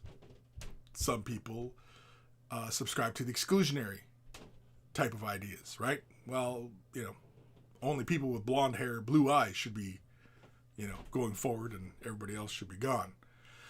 that exclusionary doesn't help. It doesn't help.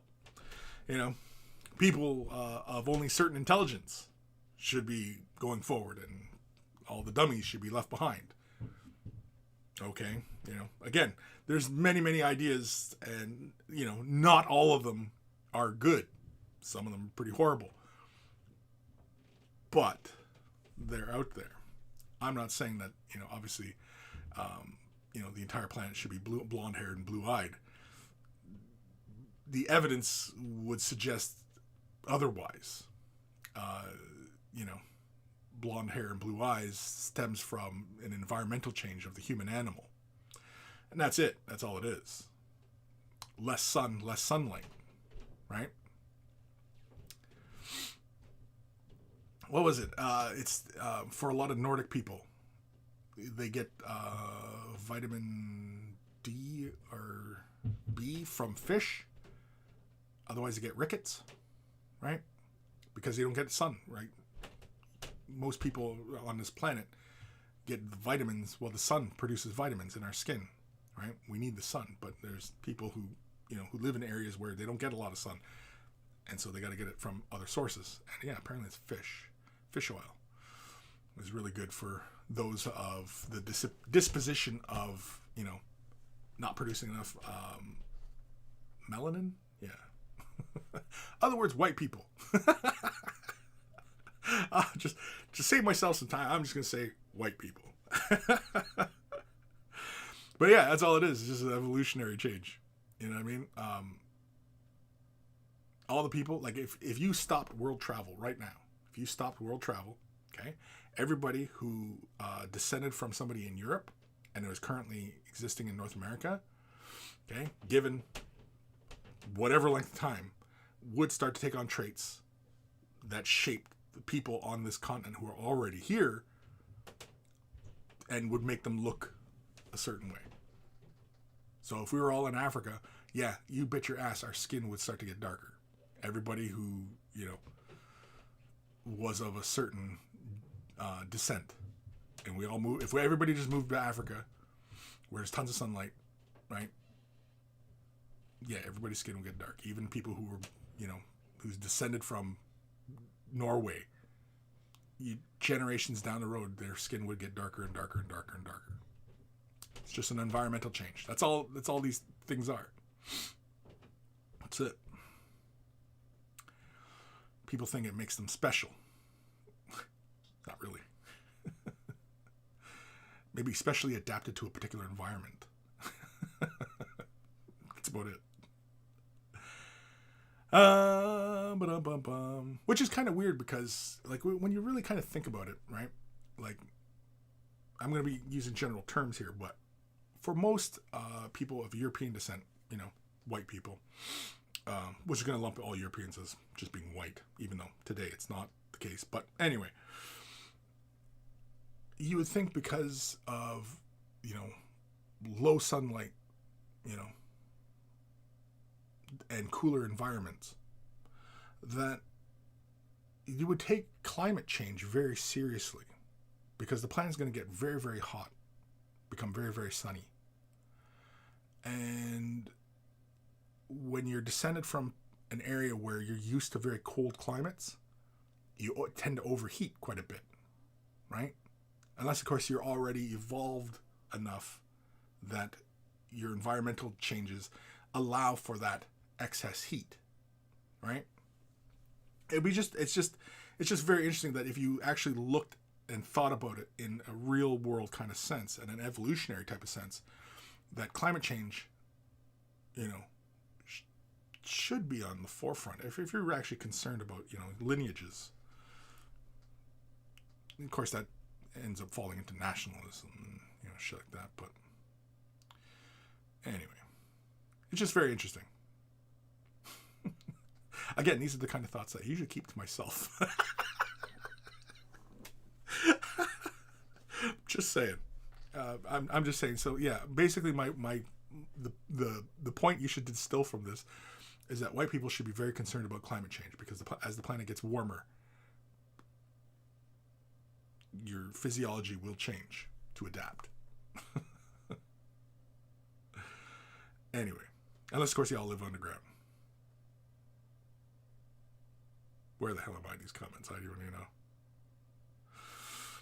know. The Gim. Oh, you meant hard as in tough. Though something was turning you on. Yeah, no. Hard, man, hard. Like gay porn hard. James Kent. All I'm saying is that the health and safety legislation has increased. The world seems to be getting dumber. Well, the thing is that, as legislation, I mean, it protects people, right? But then you have an overcorrect.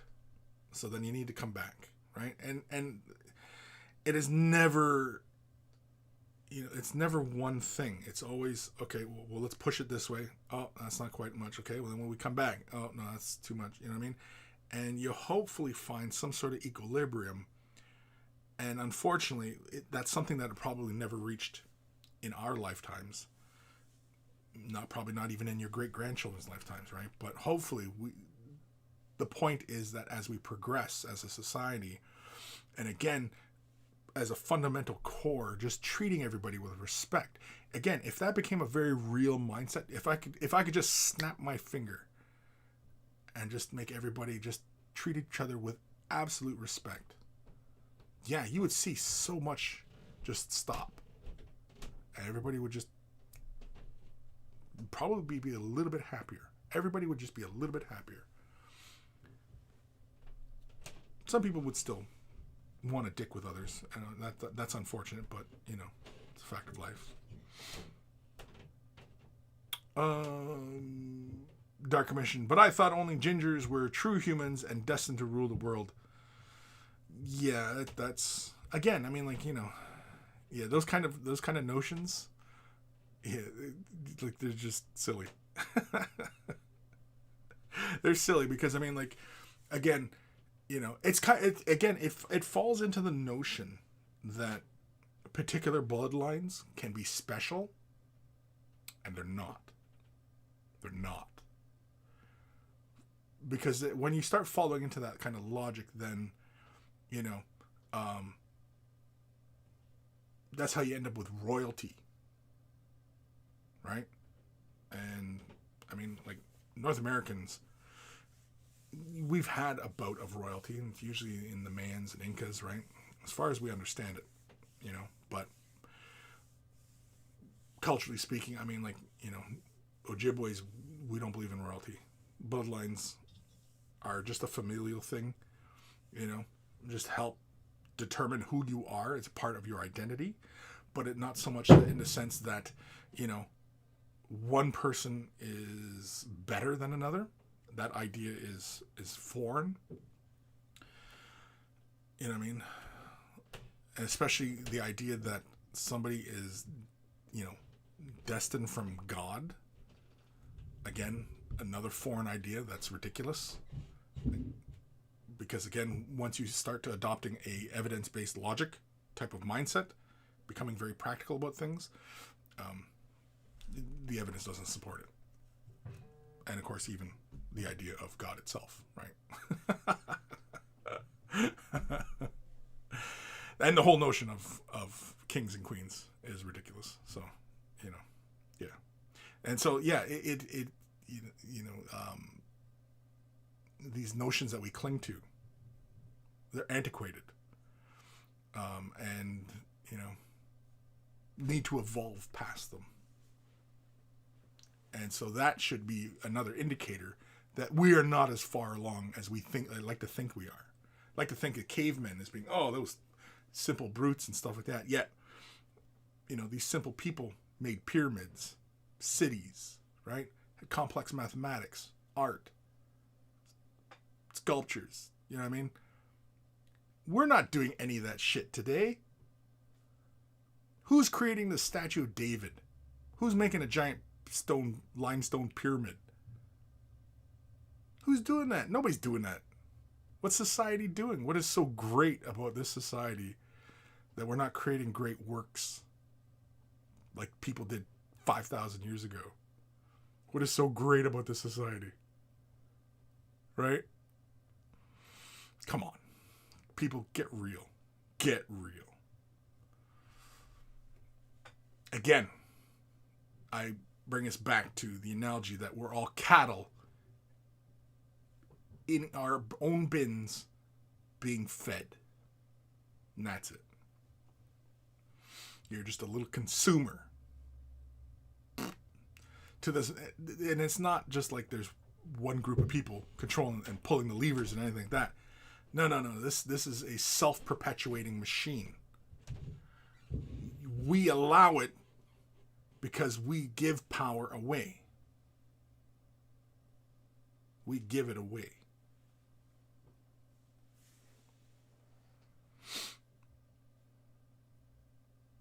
Fire 13, you won the lottery. You beat about 200 million sperm to get here and then survive childhood to be a functioning adult.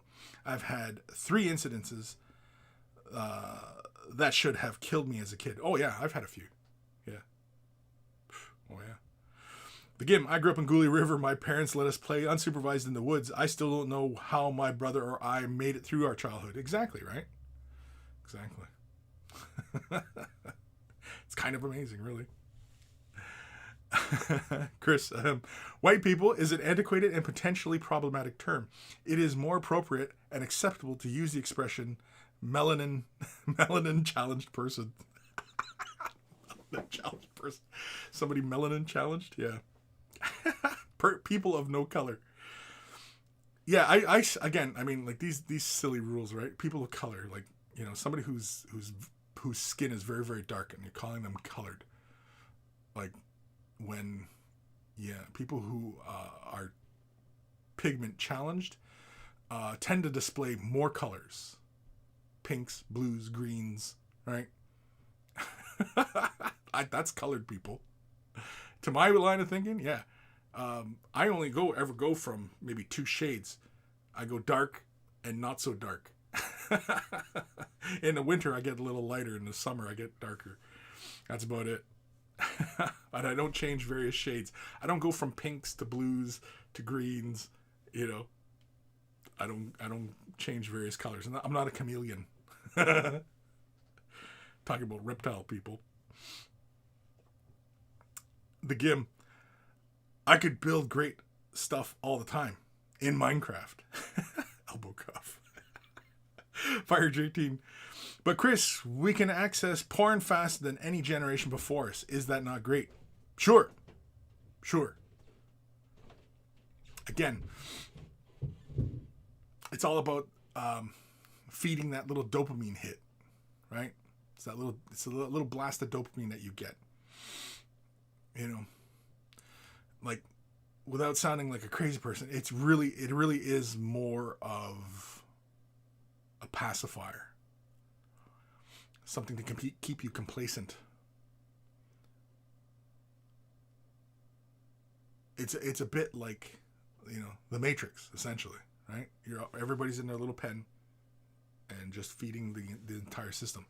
And it's not a single thing. It's the collective will of everybody. Because that's all everybody wants. Because everybody just wants that little dopamine hit. Everybody wants to feel good. Nobody wants to feel bad. But that's real life. Yeah, there's going to be bad days. Yeah. Shit's going to happen. Right? The other notion, too, is the notion of deserve. I've said this many times before, but deserves doesn't exist. You deserve something? Oh, I didn't deserve this. I deserve this.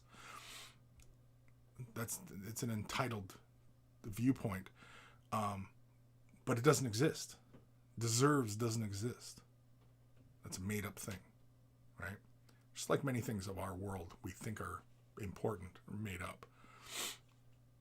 And yeah, deserves you because, again, okay, I've cited this example many times, right? Person gets drunk, gets in the car, drives down the highway, slams into a family of 4. Did that family of 4 deserve to be murdered in such a fashion? The drunk driver survives. Did that drunk driver deserve to survive? So then, what is deserves? Right? If we can't apply this rule universally across the entire fabric of our existence, then what is it? It's made up bullshit. It's made up. Doesn't exist. You'll be happier Once you stop thinking in such terms, I deserve this. I don't deserve this. You'll be much happier as an adult if you drop that kind of thinking in your brain. You'll be much happier. Now, thinking that, well, yeah, I earned that. Then, sure. I didn't earn that. Well, then maybe you can do something about earning it. Or being truthful about it. Well, I didn't earn that.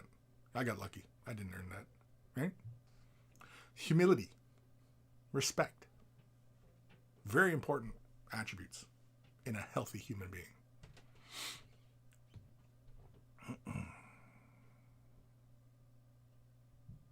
Fire Drake 18, but Kris, oh no, I already read that one. Dark Commission, we might not be spending enormous amounts of money and resources on pyramids and statues, but we are spending on self-landing rockets, space stations, and millions of other things. No, we're not. Those are private entities. We're not spending shit. A private entity is. It's not a collective thing. So that one person can profit. Fire Drake 18. That's what technology does. I think technology bar is a little higher than our mental capacity right now. I don't know. No. I think it's the same selfish desires. It's the people. It's society. Selfish society is gonna have selfish goals. You're gonna elect selfish leaders. You're gonna have selfish CEOs. Selfishness. It's a culture of selfishness. And this just further perpetuates it.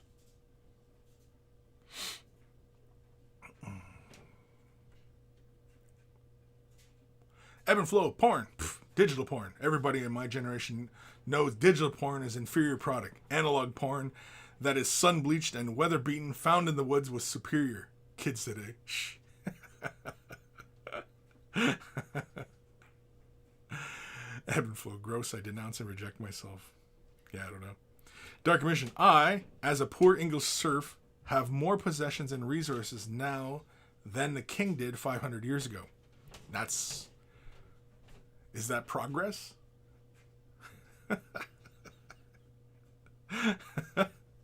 And as a poor English serf, I mean,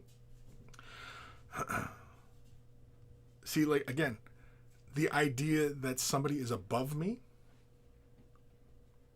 it doesn't sit well. That somebody just being born is better than me somehow, that doesn't make any sense. Sure, having resources, but the only reason that those people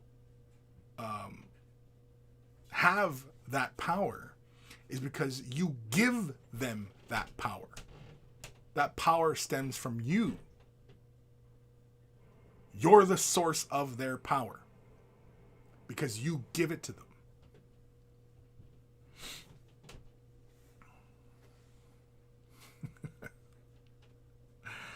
Oh, man. Dark Commission. My library of books alone have cost the king half the kingdom. Ghost Starman Deluxe. Reject humanity. Return to monkey. Watch away the brush. This is the way. This is the way. This is the way. Reject humanity? I don't reject humanity. No. Far from.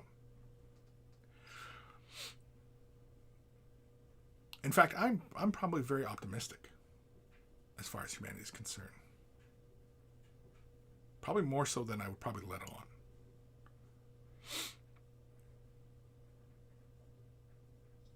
Yeah. Holy crap, it's already 2? Jeez Louise. Been gum flapping about this shit for hours. All right. Time for an email. Because we got to get emails done because, I got other stuff I want to take care of today. Let's do this one. If you're wearing headphones, turn them up or down because here it comes. email time. Email time. Oh, is it done? I wasn't even paying attention. This one is from our good buddy, Kaoma. Hello, hello. I will not be able to watch the show live today, so I have to watch it later. But here are some stuff I've done lately. Nothing special, only painted with medium fast paint jobs to tabletop standard. I really don't like to spend more than a day on every model. If you got some tips to up my quality, they are very welcome. And the McFarlane Marine at the end of the email. Best regards, K-O-Ma. So let's have a look. This is a Space Wolfy, what is it? Shield Duder Ancient thingy? Something like that. Very, very cool. I like the yellow. I like the transition through the yellow. Gray looks nice. Nothing jumps out at me like, oh. Although, I will say, the cloth, I think, could go up another notch or two. It feels really close to the yellow. Like, even the shading. Like, I'm looking, well, I guess on that shield plate on his chest, I guess that is painted yellow, right? See, even the cloth behind it, it feels like they feel very close. And I feel like there should be more push towards white on the cloth bits. But then it pushes towards the, then it makes it all feel very bright, right? And I imagine you're probably not looking for that. Ooh, this is really nice. Yeah, see here, we have mostly black armor, but I can see that Kim has pushed towards more of a turquoisey highlighting scheme. I can see it like on the backpack and on the chest plate, on the thigh. Yeah, he keeps the highlights very, very minimal. He's going just for a tabletop standard, so, but I mean, this is like a good high tabletop standard to me. To my way of thinking, yeah, this is more, because if you're going 3 or more stages in a highlight on a model, you're going for a higher tabletop standard. Even if it's just a tabletop standard. If you're going about 3 or 4 levels of highlight, you're building 3 or 4 levels, yeah, you're going towards a higher tabletop. Like 1 or 2 is a good tabletop. 1 or 2 highlights. But see, like he's going for like a lot of depth in the flesh. That's going for a high tabletop. I would consider this higher tabletop. Oh, look at this guy. Am I on the right thing here? Yeah. Just make sure I'm on the right window. Very cool. I like it. It's heavily weathered. I like it running down the legs. Some of the spots, again, I think we've talked about this before, like just kind of, not making it too uniform. But I mean, it is a big surface.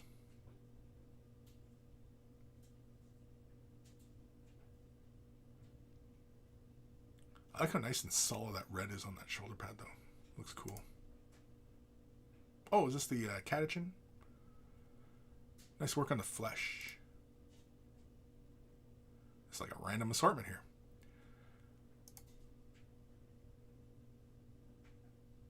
Yeah, nice work on the flesh. I like the flesh.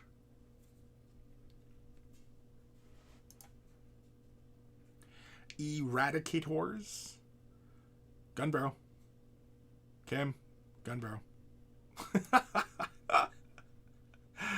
He's like, just look at the fucking painting. Never mind my gun barrels. Never mind. Bask in the glory of my painting. Ignore the mold lines and drilled out barrels. I'm just teasing. Yeah, I like it. He's heavily weathered. Oof. That's a lot of weathering. On the legs, it really works well.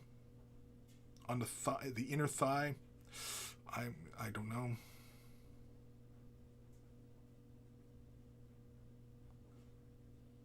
On the helmet, on the front grille, it feels a little bit much. On the top of the helmet, it works.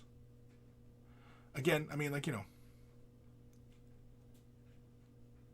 like oftentimes when you are looking at weathering, especially on the suit of armor like this, like when you get those big runs in the armor, that would often tell me that he's standing out in the elements for a long time for rust to build up like that, right? Versus when you do the chipping effect, like the chipped corners and things of that nature, and the big gouges in the armor, that feels more appropriate for the suit of armor. So like on the hip armor plates, like the armor plates that are on the hips, the chipping on the edges feels more appropriate rather than the rust runs. But I do like them like on the legs and on the helmet and everything. But realistically, like the runs on the armor, like I think it should be a little bit more sparing, because it the way where we see rust running like this on a surface is not a lot of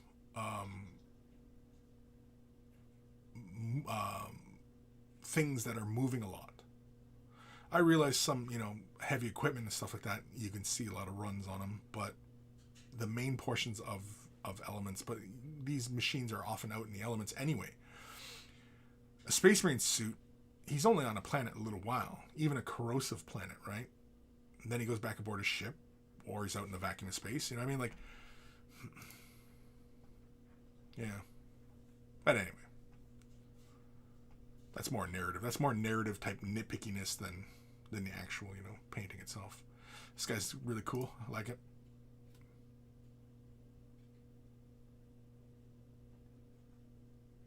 Oh, is that it? That's it. Yeah, I still got to finish my Bandai Marine. I still got to finish mine. I should get to him soon. I still have my Gundam to finish too. Last email. I only had the 2 emails today, which is fine. This one is from White Wolf, Alex. Hi, Kris. Hope you are well. Please find attached pictures of my Escher gang that I have painted and my first time trying magnetized arms to easy swap out my weapons. Also, any tips on painting MDF terrain, as got my first lot of terrain made in MDF. Many thanks, White Wolf 14, Alex.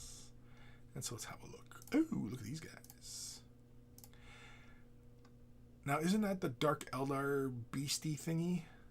Is that like your kitty cat? Is that your big kitty cat for your Eschers? I like the color scheme of the Eschers. I like this, what is that, orangey red and white. I like it. I like it's a nice unifying thing. The hair colors on each of the figures, give them their own individuality. I like that. Oh, you know what? I need to hit the head. Hold on. I'm going to mute my mic. I think I'm going to...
All right, sorry, folks.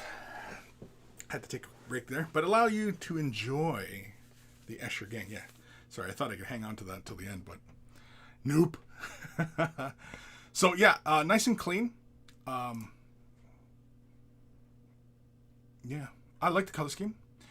I like that every figure has like different colored hair, yet all the weapons are fairly unified. You know, the color scheme, like everybody's wearing red pants and white tops. You know, it gives them a cohesive kind of look, yet, you know, every hair is kind of individual. I like that. And the big kitty cat beastie. We don't get any close-ups of the kitty cat beastie. Aww. I want close-ups of the kitty cat beastie. Aww. Really good work. Anything to offer? I think. Well, okay. Here, this is more of a technique thing, but so like for example, I'm looking at how white is covering on the model. I think whatever paint you're using, you could thin it down a little bit, especially with like a medium, and work with it in a thinned out consistency and apply a few more layers to get nice, smooth, even coverage. But that kind of thing, I think, could be said about pretty much all of the paint coverage, right? And I'm sure this is probably something that you want to master as well. And, you know, as Kris always states, as far as the fundamentals of painting are concerned, right? It's prep, priming, and base coating, right? Knowing how to lay a nice smooth base coat, once you really begin to master that, other things will become apparent to you. Glazing and, you know, edge highlighting and, you know, working with your paint and thinned out consistencies. This kind of stuff will become more apparent to you as you progress as a painter. You're working nice and neat right now, and that's fantastic. I like that you're freehanding the hazard markings, and you know, you're throwing highlight on places, right? The work on the flesh is really good. The red is, you know, like I think there's a transition of color in that red. It's all excellent work. It's really nice and clean. I think that's the biggest part. And when you are working with your base coating, you know, knowing how to throw down that nice smooth base coat is key. And I think that's one area where I think you really, like, as far as laying down nice and neat, taking your time through the model, excellent. It requires a great degree of patience to work that neatly, and bravo. It also looks like you're doing either rust or at first I thought it was OSL you were doing, but it looks like a rust around the bolt heads. You can do that by thinning the color down a bit more and allowing it to fall within recesses, and you can be very deliberate if that is what the goal is. I don't know if that's an OSL or if that's a rust. It looks like at first I thought it was an OSL you were doing, but I think it's a rust. I don't know. I can't be 100% sure. Are you? I don't even know if you're still here today. Are you still here? Because I know you're here somewhere. But anywho, very nice work. Thank you for the email. Awesome stuff. And yeah.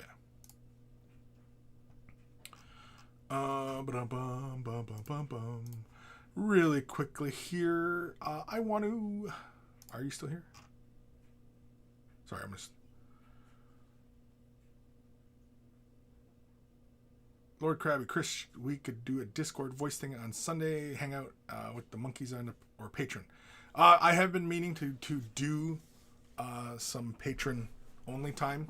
I just have, right now I've got a project on my desk that I'm trying to not hurry my way through, but it was supposed to go up the middle of this month, but it's been delayed, so it kind of throws a monkey wrench into my whole production, and so that's why I've been producing other videos, and then because basically this project, I mean, that's on my desk right now, you know, it's not for everybody, so I can't really, and it's taking up a lot of my time, and yeah, it's kind of hurting my production. Anyway, Dark Commission, if you want fresh tips on painting Space Wolves, then tune in to Way of the Mush. Like mush? Like whoosh, mush? Fire Drake 18, I hope he sprays. You don't want that lofting around. Scott Radom, I sent an email this morning. You get it? Nice gang. Yeah, I did. I got the email. I'm going to try and hurry up so I don't want to take up any more time here. Fire Drink Team, nice looking group of girls and their kitty cat. The kitty cat. And the other part of that of the show that I did want to get to is the Instagram side of things, using the hashtag #WearTheBrush. Of course, here's some crap mine posts. I really need to get back to my Deepkin. And so here, did we look at this? I didn't look at this. Shaky Brush Minis. This is a little Blood Angel duder. Oh, cool. So you threw on the extra head and put on the backpack wing thingy. I like that. Nice and clean. Yeah, see, like this is a good tabletop. I don't see a whole lot of transitions in there, but I don't think they're going for that. I think they're just looking to get these things done, get them painted, get them nice for the tabletop, and, you know, absolutely nothing wrong with that. Very nice. Give it a like. Oh, wait, was there more pictures? No. Sorry, I was looking for, within the picture, there's like a little arrow. Oh, look at these guys. Some more Shaky Brush, Death Company, and Lost Command. These gentlemen have done a lot of damage in games. Yeah, they look cool. I like the big red wings on them. That's very cool. I always kind of like the idea of the Death Company. They're just very cool. This gets a heart. Get a heart. Some more Blood Angels. Shaky Brush. I think we've seen some last episode. Very, very nice. Oh, wait. Did I give that a like? Oops. Didn't give it a like. There we go. Now I got it a like. Oh, look at this guy. Cyprenel. Latest Hellblaster with some green stuff robe. There is still work to be done, but most of the armor is done. Yeah, I like it. Very clean edge highlights. When doing your edge highlighting, try not to follow all the way through a described edge. For example, like the hip armor, the plates of hip armor. The one on the right, or my right, your edge highlight, it looks like you're going like 3 colors of highlighting. That final yellowish green that you're using, use that just at the corners or at the very height of a point, like around the knee. You see how that bright yellow green, it's kind of going almost the entire perimeter around the knee. Don't do that. Go just say the bottom like third, just a couple millimeters at the very bottom of the point there, and like on the. I think you're kind of getting what I'm saying here, so that you're creating that indication of a gradient. Like see on the brow of the mask, how like where you have it on the bridge of the nose, that is the kind of thing I'm talking about, where you're creating that gradient. So you have that darker gradients heading out towards the edges, like the cheeks, and you're getting brighter in towards the center. And the brow should be the same way. You shouldn't have a big bright highlight running across like that. Same with like the elbow pad. The elbow pad, see how the highlight goes all the way down? And really should only be at the upper corners of that elbow pad. And the green stuff work is pretty good. I didn't realize it was green stuff work until you mentioned it. But definitely very good work. Keep going. Keep going. Ooh, some Eldar. War Paint Mini.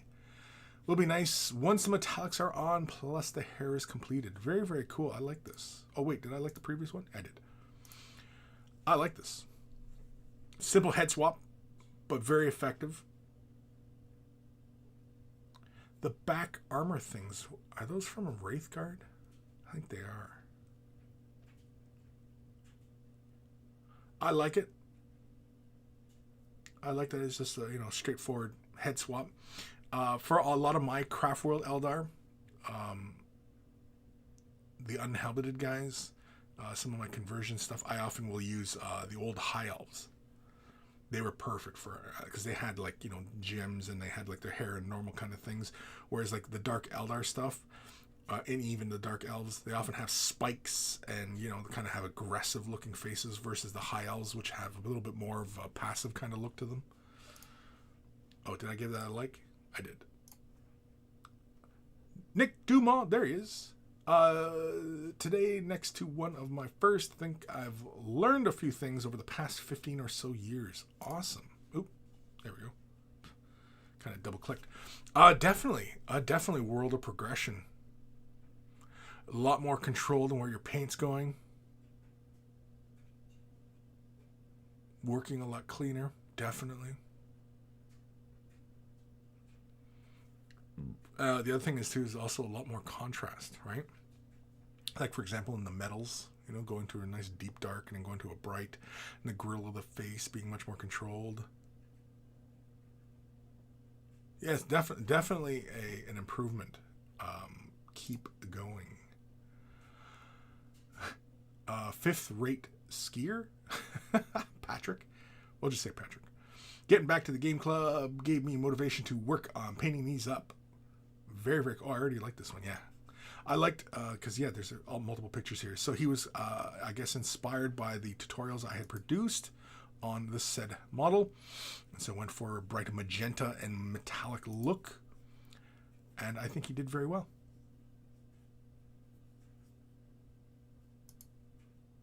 I like how he did the cloak thing. I like the slight purple in the spine. I also like that. I like. Me likey. Yeah, I like I got the gradient going up that little. I don't know what the hell are those things that are dangling from like the collar, the collarbone area, and they're dangling down. They're like these plates. What the hell are those things called? What is that called? I don't know. I don't know what it is. I gave it a like. I gave it a like. Yeah. Demon Tho. That's a familiar name, I think. Hey, everybody. Some really nice work. I like the transitions and the tentacles there. That's really cool.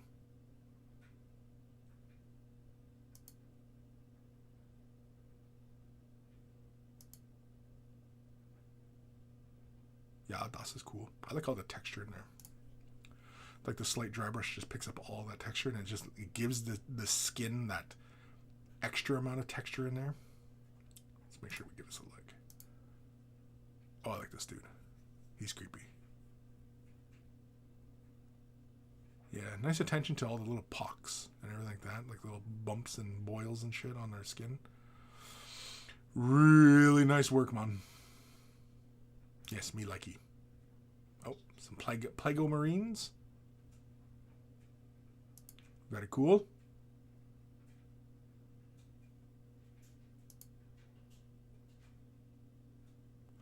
Now, when you are, this goes for everybody, reliant on dry brushing, this is really where you want to be mastering your preparation, right? Your assembly, removing mold lines, right? Gaps, things of that nature. It's also where you want to be really mastering your base coating, right? Because anybody who's ever dry brushed and found that there was an excessive amount of texture being left behind, that's because your base coat was a little bit uneven. It was your brush strokes are. That's often why the dry brushing will have really textured look to it. Whereas if your base coat is real smooth, the chalkiness that you often see associated with dry brushing is less apparent. And it's also, of course, choice of color as well. Because if you don't really push too much of a contrast in what you're dry brushing upwards, you don't really see that chalkiness, and it creates actually a very tight gradient.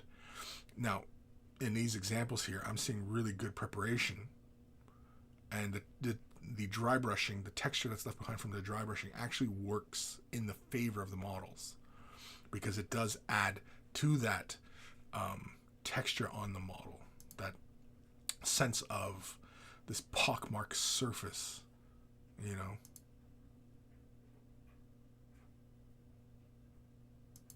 No, it's really good work. Very good work. Oh, look at this guy. Like the smoke. I think the cloak could have been pushed in another direction just to create some separation from the armor. Know what I mean? Or maybe make the armor different, different saturation of color. Yeah, you probably get to a point where in your brain where you're like, yeah, you don't want to push the colors too far because you just don't want it to look too cartoony. I'm guessing that's the vibe you're going for. You're definitely not wanting to do a cartoony kind of nurgling. You want to do more of a scary kind of, plague kind of army, kind of like what you see in the artwork, like in the paintings and stuff, right? I'm going to assume. Oh, this is a work in progress of this guy. Very cool. I like the conversion. It's straightforward. It's just a head swap with those. I think those are from the Wraithguard, aren't they? Those head bits? Or the back armor things? The Auditor 19. Gobos. I like the gobos. I like the highlighting on this guy. I like color scheme.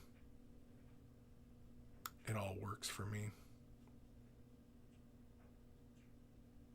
The very stylized approach to the highlights often work very well for gobos and orcs.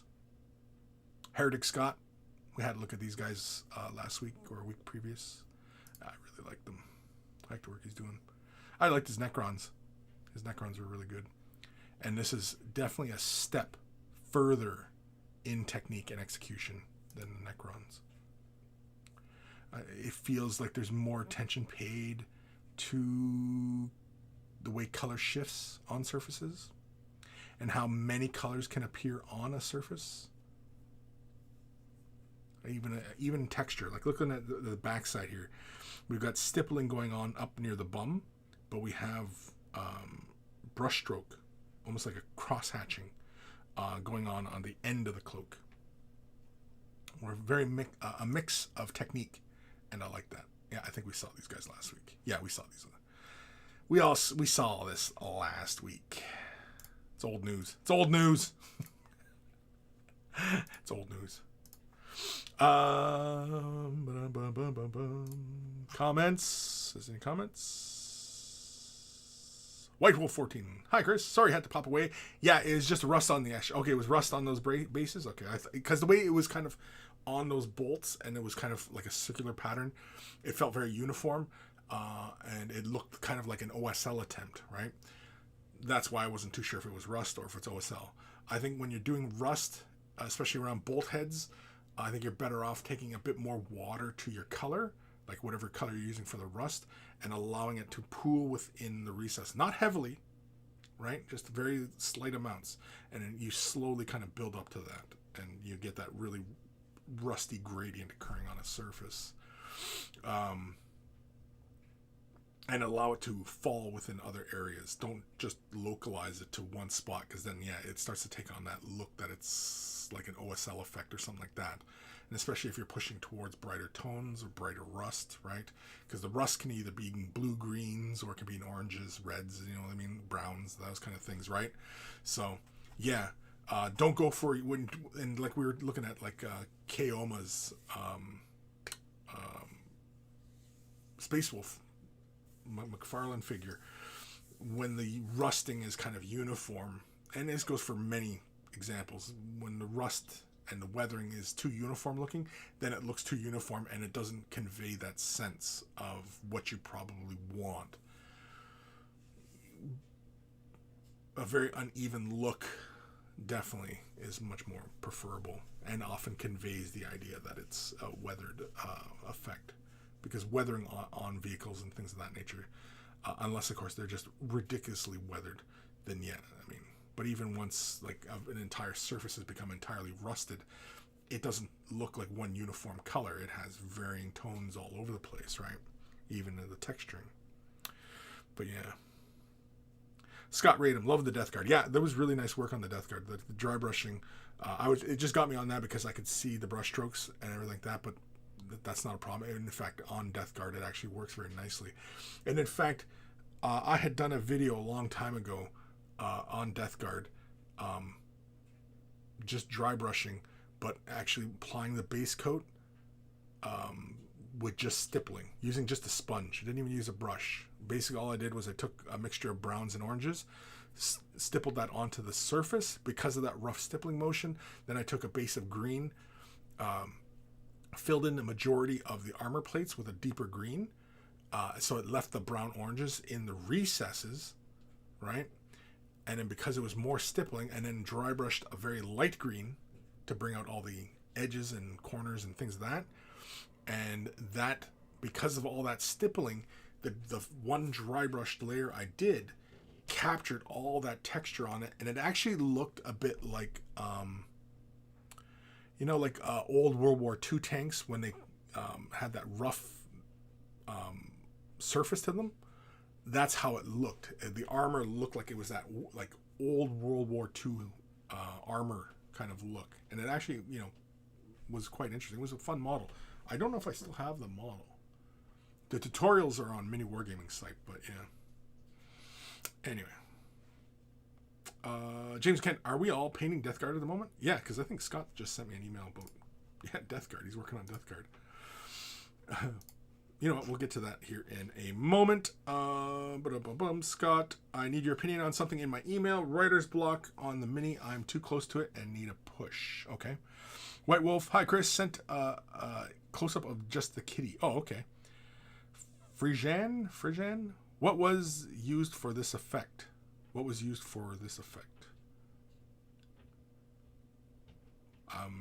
not sure. We were talking about a bunch of things there. What were you talking about specifically there, bud? Fire Drake 18, I always feel like painting after the show. Well, that's good. All right, we're going to quickly jump over to Scott's email. And for that, we will go over here. Scott, behold, work in progress. Working on this guy. He's from a weird thing where I paid $20 for a single Nurgle guy, but I didn't know what I would get. What a stupid concept. Even dumber for me to pick up, as I have a bunch of super cool Nurgle stuff on the shelf already. But they got me, Kris. I picked up 2, so I feel a bit whack-ass sucker MC. Trying non-metallic metal. I would call the waist and below done, the back done, working on the chest. But I'm stuck on for an idea for weird tentacle bug-looking things coming out from under his right shoulder. His shoulder deal that wiggle their way into his chest. What direction would you go for those weird things that go across his chest?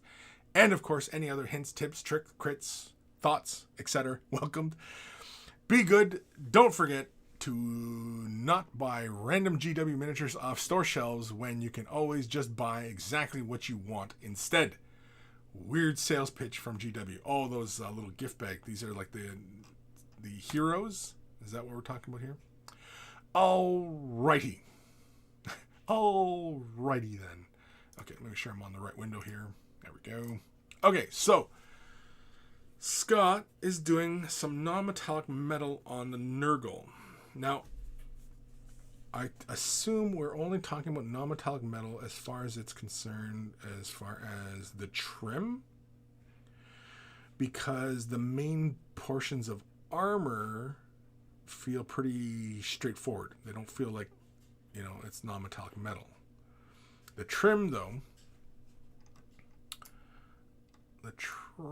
yeah, it feels like we're going for like that kind of warm coppery vibe.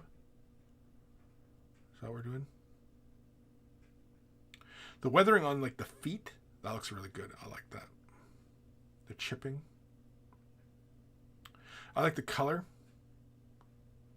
The green almost has that slight blue shift in it, but you're bringing it up in a warm color. Like you're using like an Ushabti bone, adding into the green.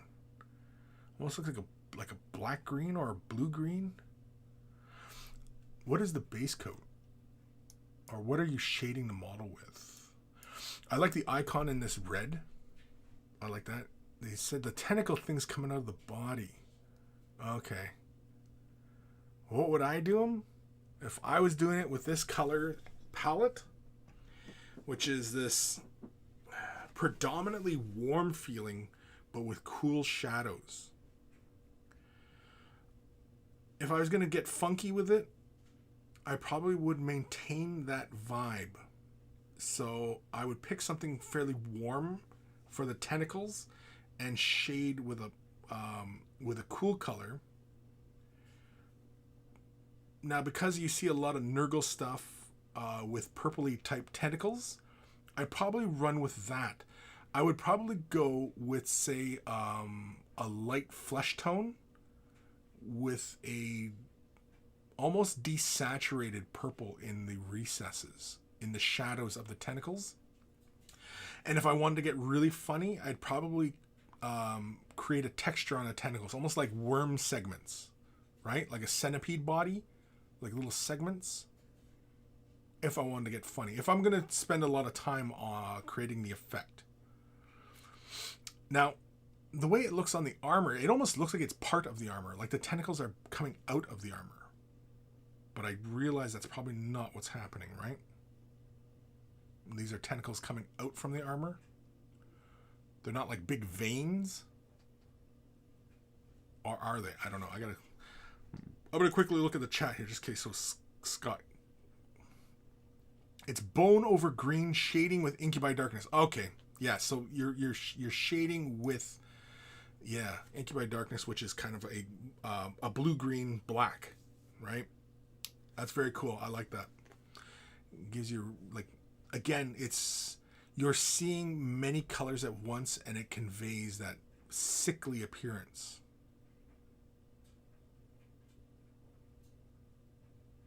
Yeah, I like that. As far as the tentacles, though,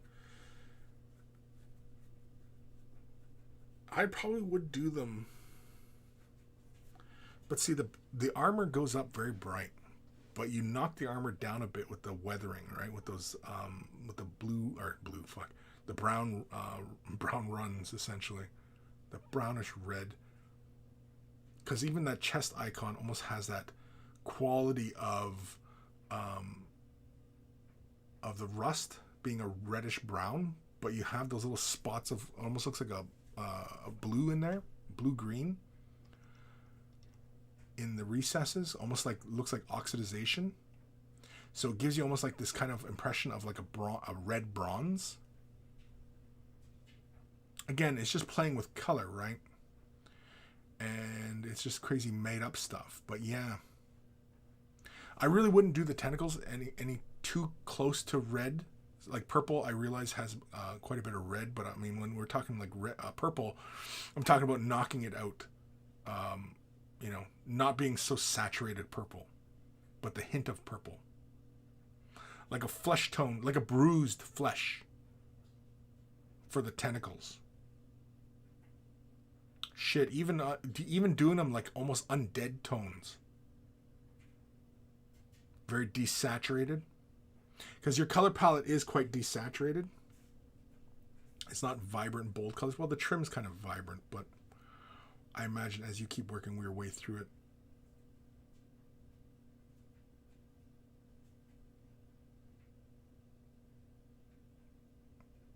I was going to suggest almost that you could almost push it like what you did for the cloth.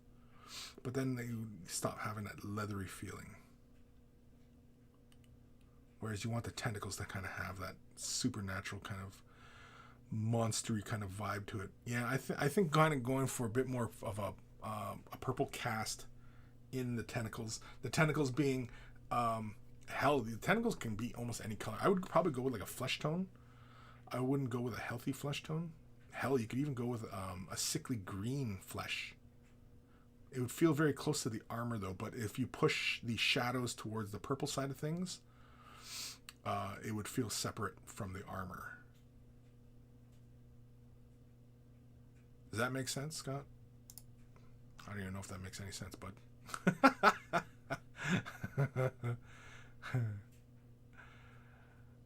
Scott, those tentacles are weird.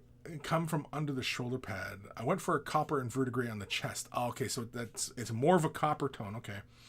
Yeah, it reads more, well, at least on my screen, it reads more like a red on the screen. It doesn't look quite copper.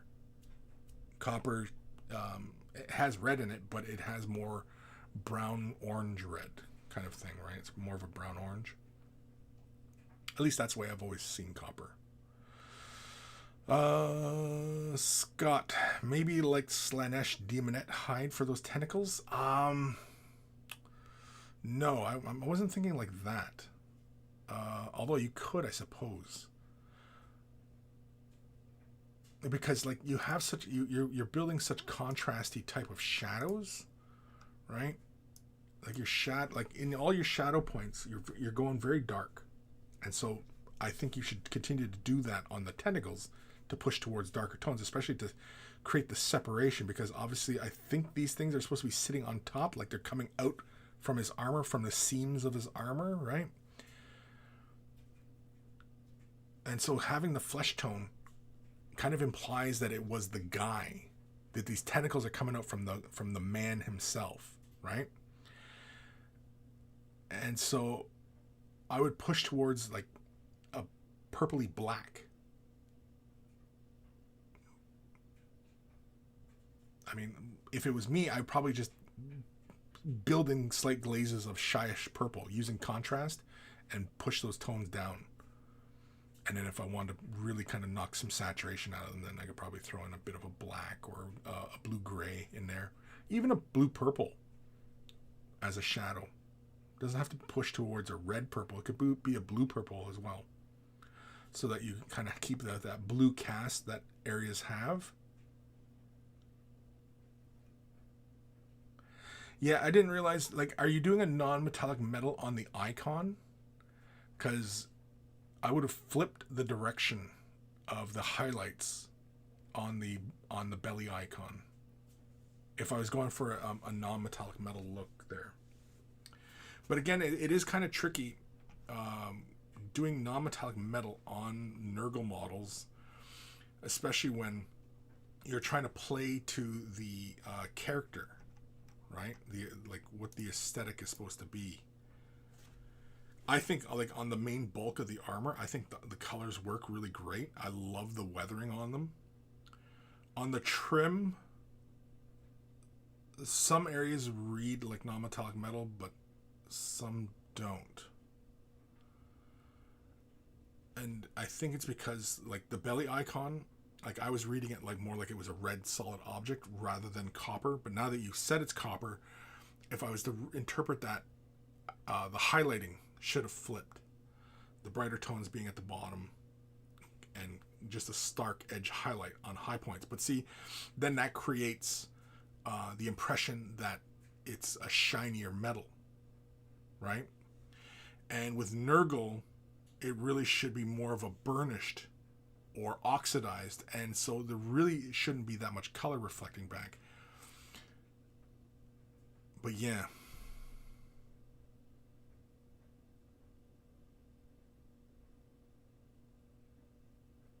I guess really once more of the model is done, I mean, I'm looking at one element and trying to see the whole model, and that, you know, I mean, that doesn't make a lot of sense either, right? And I think maybe that's where you're kind of having a problem, is you're focused on one aspect of the model and not, you know what I mean? You're trying to see the forest for looking at one tree kind of thing, right? Not seeing the forest for the one tree, not seeing the tree for the one forest. I don't know, whichever way that expression is supposed to work.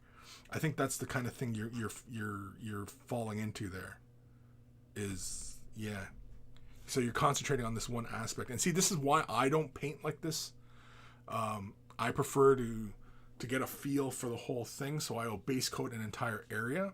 If I'm working within a particular color, I often will do the entirety of the model in that color, and then go from there, right? Sometimes I'll have an idea as what I want to do, and I will visualize it, and I will see the paint job in my brain, and then try to duplicate that in reality, right? And yeah. Only if I'm really looking to get artsy-fartsy about things. Otherwise, yeah, I don't usually get this too caught up. What I do really enjoy, though, is the overall color of the armor. I really enjoy that. I enjoy that brown with that slight blue-green shift to the shadows. I like that. That looks really cool. I've seen quite a few painters do that. I'm trying to think of recent examples where I was seeing something similar to this, where you have this really warm quality with a cold shadow. Can't think of it. But anyway, yeah. Seen quite a few painters doing that.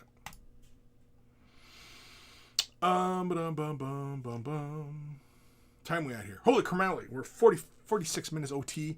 We're done with the email. Oh, wait. Oh, close up of the kitty. That's right. Buddy sent the...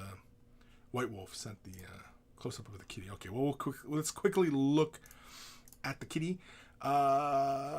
Here, thank you for the kind words for the Escher gang. Sorry that there wasn't a close up of the kitty. It's a conversion of the Dark Eldar beast and the back legs of Griffhounds. Oh, really?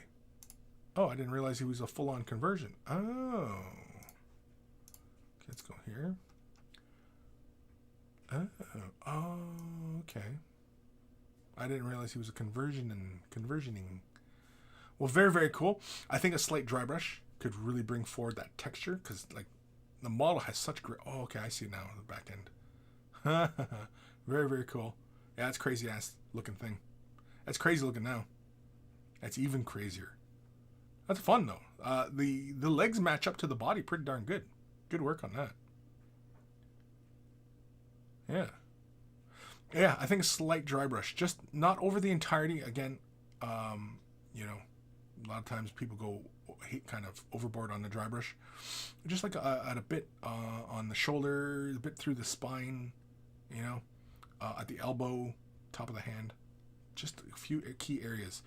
When you're dry brushing upwards on colors, a lot of times people, they tend to just kind of dry brush over everything they just previously dry brushed.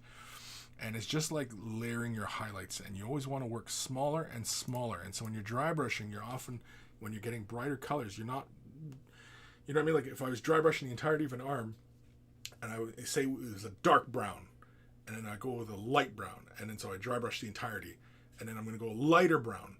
Well, you dry brush the entirety again, and a lot of people do that, and that's often wrong. You want to, when you're working with lighter and lighter colors, you work smaller and smaller, because you want to create those gradients, and that's what is going to draw the viewer into the paint job and see all the texture and see the flow of color on a model. And so like you could either work from a darker color and then a lighter color go across, and then an even brighter color start at say one point and get brighter, or start at a point and get brighter, or a little bit brightness here, a little bit of brightness at the elbow, a little bit of brightness at the shoulder, right? It's often, these kinds of things that, as you progress as a miniature painter and, your skills develop as you, practice more and more. And that is the only way you're going to get better, is practice. Alrighty. Any last comments here? Scott Radham. I paint from the feet up, always painting one section to completion, then moving on.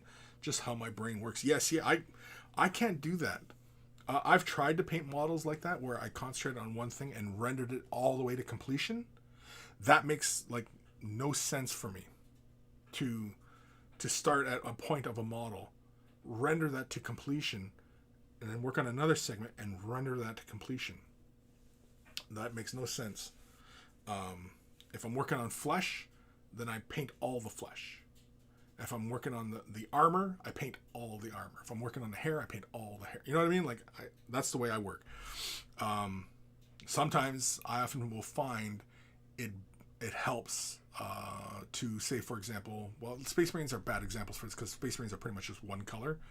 But like, I don't know, I'm trying to think. Like an Eldar, and the armor is one color. I will paint or base coat the armor, and then say he's got a cloak, so then I'll paint the entirety of the cloak, and then his helmet, and you know what I mean? Like, I'll paint all the elements, and then work from there as I build the colors. And so if I'm thinking of, I want something more contrast, I will start with deeper base tones, and then build the highlights upwards. Or, if I want something really bold color, well, then I'll see how all those bold colors work together, and then that will often determine how I will highlight, because if it's too bold, well, then I will desaturate the highlights, or, these different things. I don't often see a foot and then see the entirety of that foot and then assume that what worked for the foot will work for the rest of the model, because different areas of the model we do highlight, especially if you're going for a particular type of effect. If you're going for like non-metallic metal, or you wanted to make it look like a transparency, or I don't know, you wanted to do something else, what worked for the foot will not work for the shin, will not work for the knee, will not work for the thigh, because light is interacting with those surfaces in different ways. If I'm concerned about creating a particular look at which the way the light plays on the surface, which is a big part of how non-metallic metal works. It is the interaction of light on that surface is what you're trying to replicate.